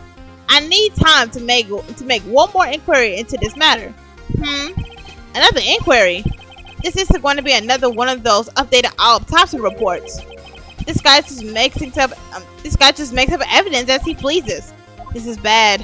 Object! Mr. White's guilt is obvious. There's no need to prolong this trial any further. Well, Mr. Edgeworth? If anyone's going to call Mr. White to the trial, it will be me, the prosecution. I need a day to ascertain whether these new claims have any basis in factual evidence. I see. Objection denied. What? The completion of the trial of Mr. Phoenix Wright will be postponed until tomorrow. No, there's no telling what would happen if I end this now. Edgeworth is sure to come up with or just make up something. And after Mia showed up to help me and all. Mr. Your Honor, may I go home? Of course. Thank you for your time. The witness will stay. Ooh, Mia. Phoenix, read this note out loud. Mia, what is this?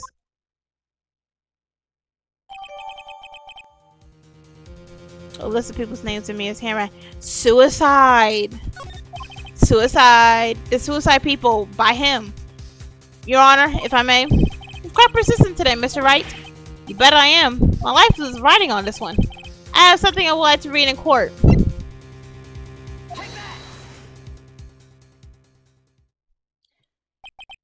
The memo Mia had given me was a list of names. Many of them sounded strangely familiar. People in finance, famous celebrities. That's when it happened. Stop! Desist! Halt! Please, stop! Make him stop! How? How did you get that list? Mr. White, admit your guilt. Right here, right now. Or else this list will be released to the press.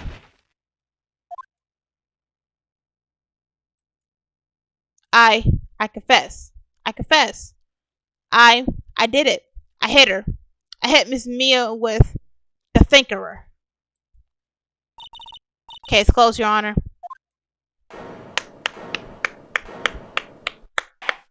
Get mad or you won't, Edgeworth! Well, I see no reason to continue this trial. Well, Mr. Wright.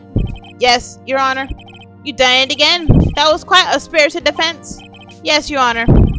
I guess you could say that. If only you know how spirited it was. Well, this court finds the defense, rather, the defendant, Mr. Phoenix Wright, not guilty.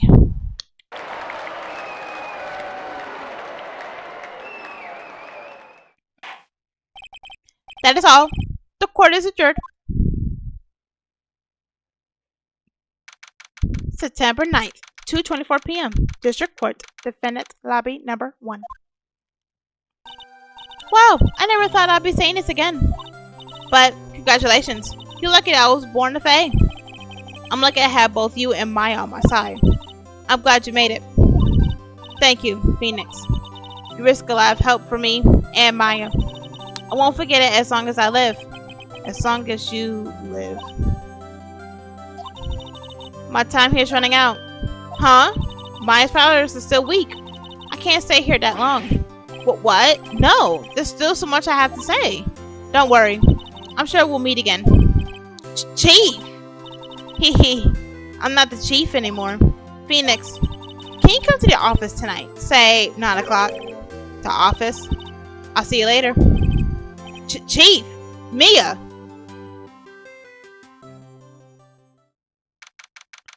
September 9th, now too. Faye and Cole Law Offices. Being here is hard to not think about. Yeah, being here is hard not to think about that night. You came, Mia. I was kind of worried you might not. Huh? Of course I came. Well then, I'm pretty hungry. How about a burger, Mia? Wah ha ha ha ha!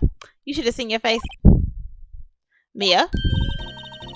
What are you talking about? It's me, Maya. Maya? What? Did I look like my sister? Look like you were her. I might be able to use that. Oh, Phoenix, go to the store and buy me lunch, would you? Maya, why are you here? Because it is. See, Mia wrote me a letter. Take care of Phoenix for me. Take care of, huh? She means the office, this office. Someone has to help me with the new Wright and Co-Law offices, right? And who better but me, Maya Faye, reporting for duty. Wait, no, on second thought, let's make this casual. Yo, Nick, Maya here, ready to go, to get down to business. You don't mind me calling you Nick, do you? It's a great name. Mia said that was your friend, Mia said that's what your friend Larry calls you. Nick. You know this means we're partners. Oh, you know what I think about it? When I think about it, it is Maya's fault I'm here now. But if it wasn't for her, I'd probably be in jail. Wright and Cole Law Offices. You got a good ring to it. Yeah. Thanks, Maya. Good luck, Phoenix. I'll always be here, watching.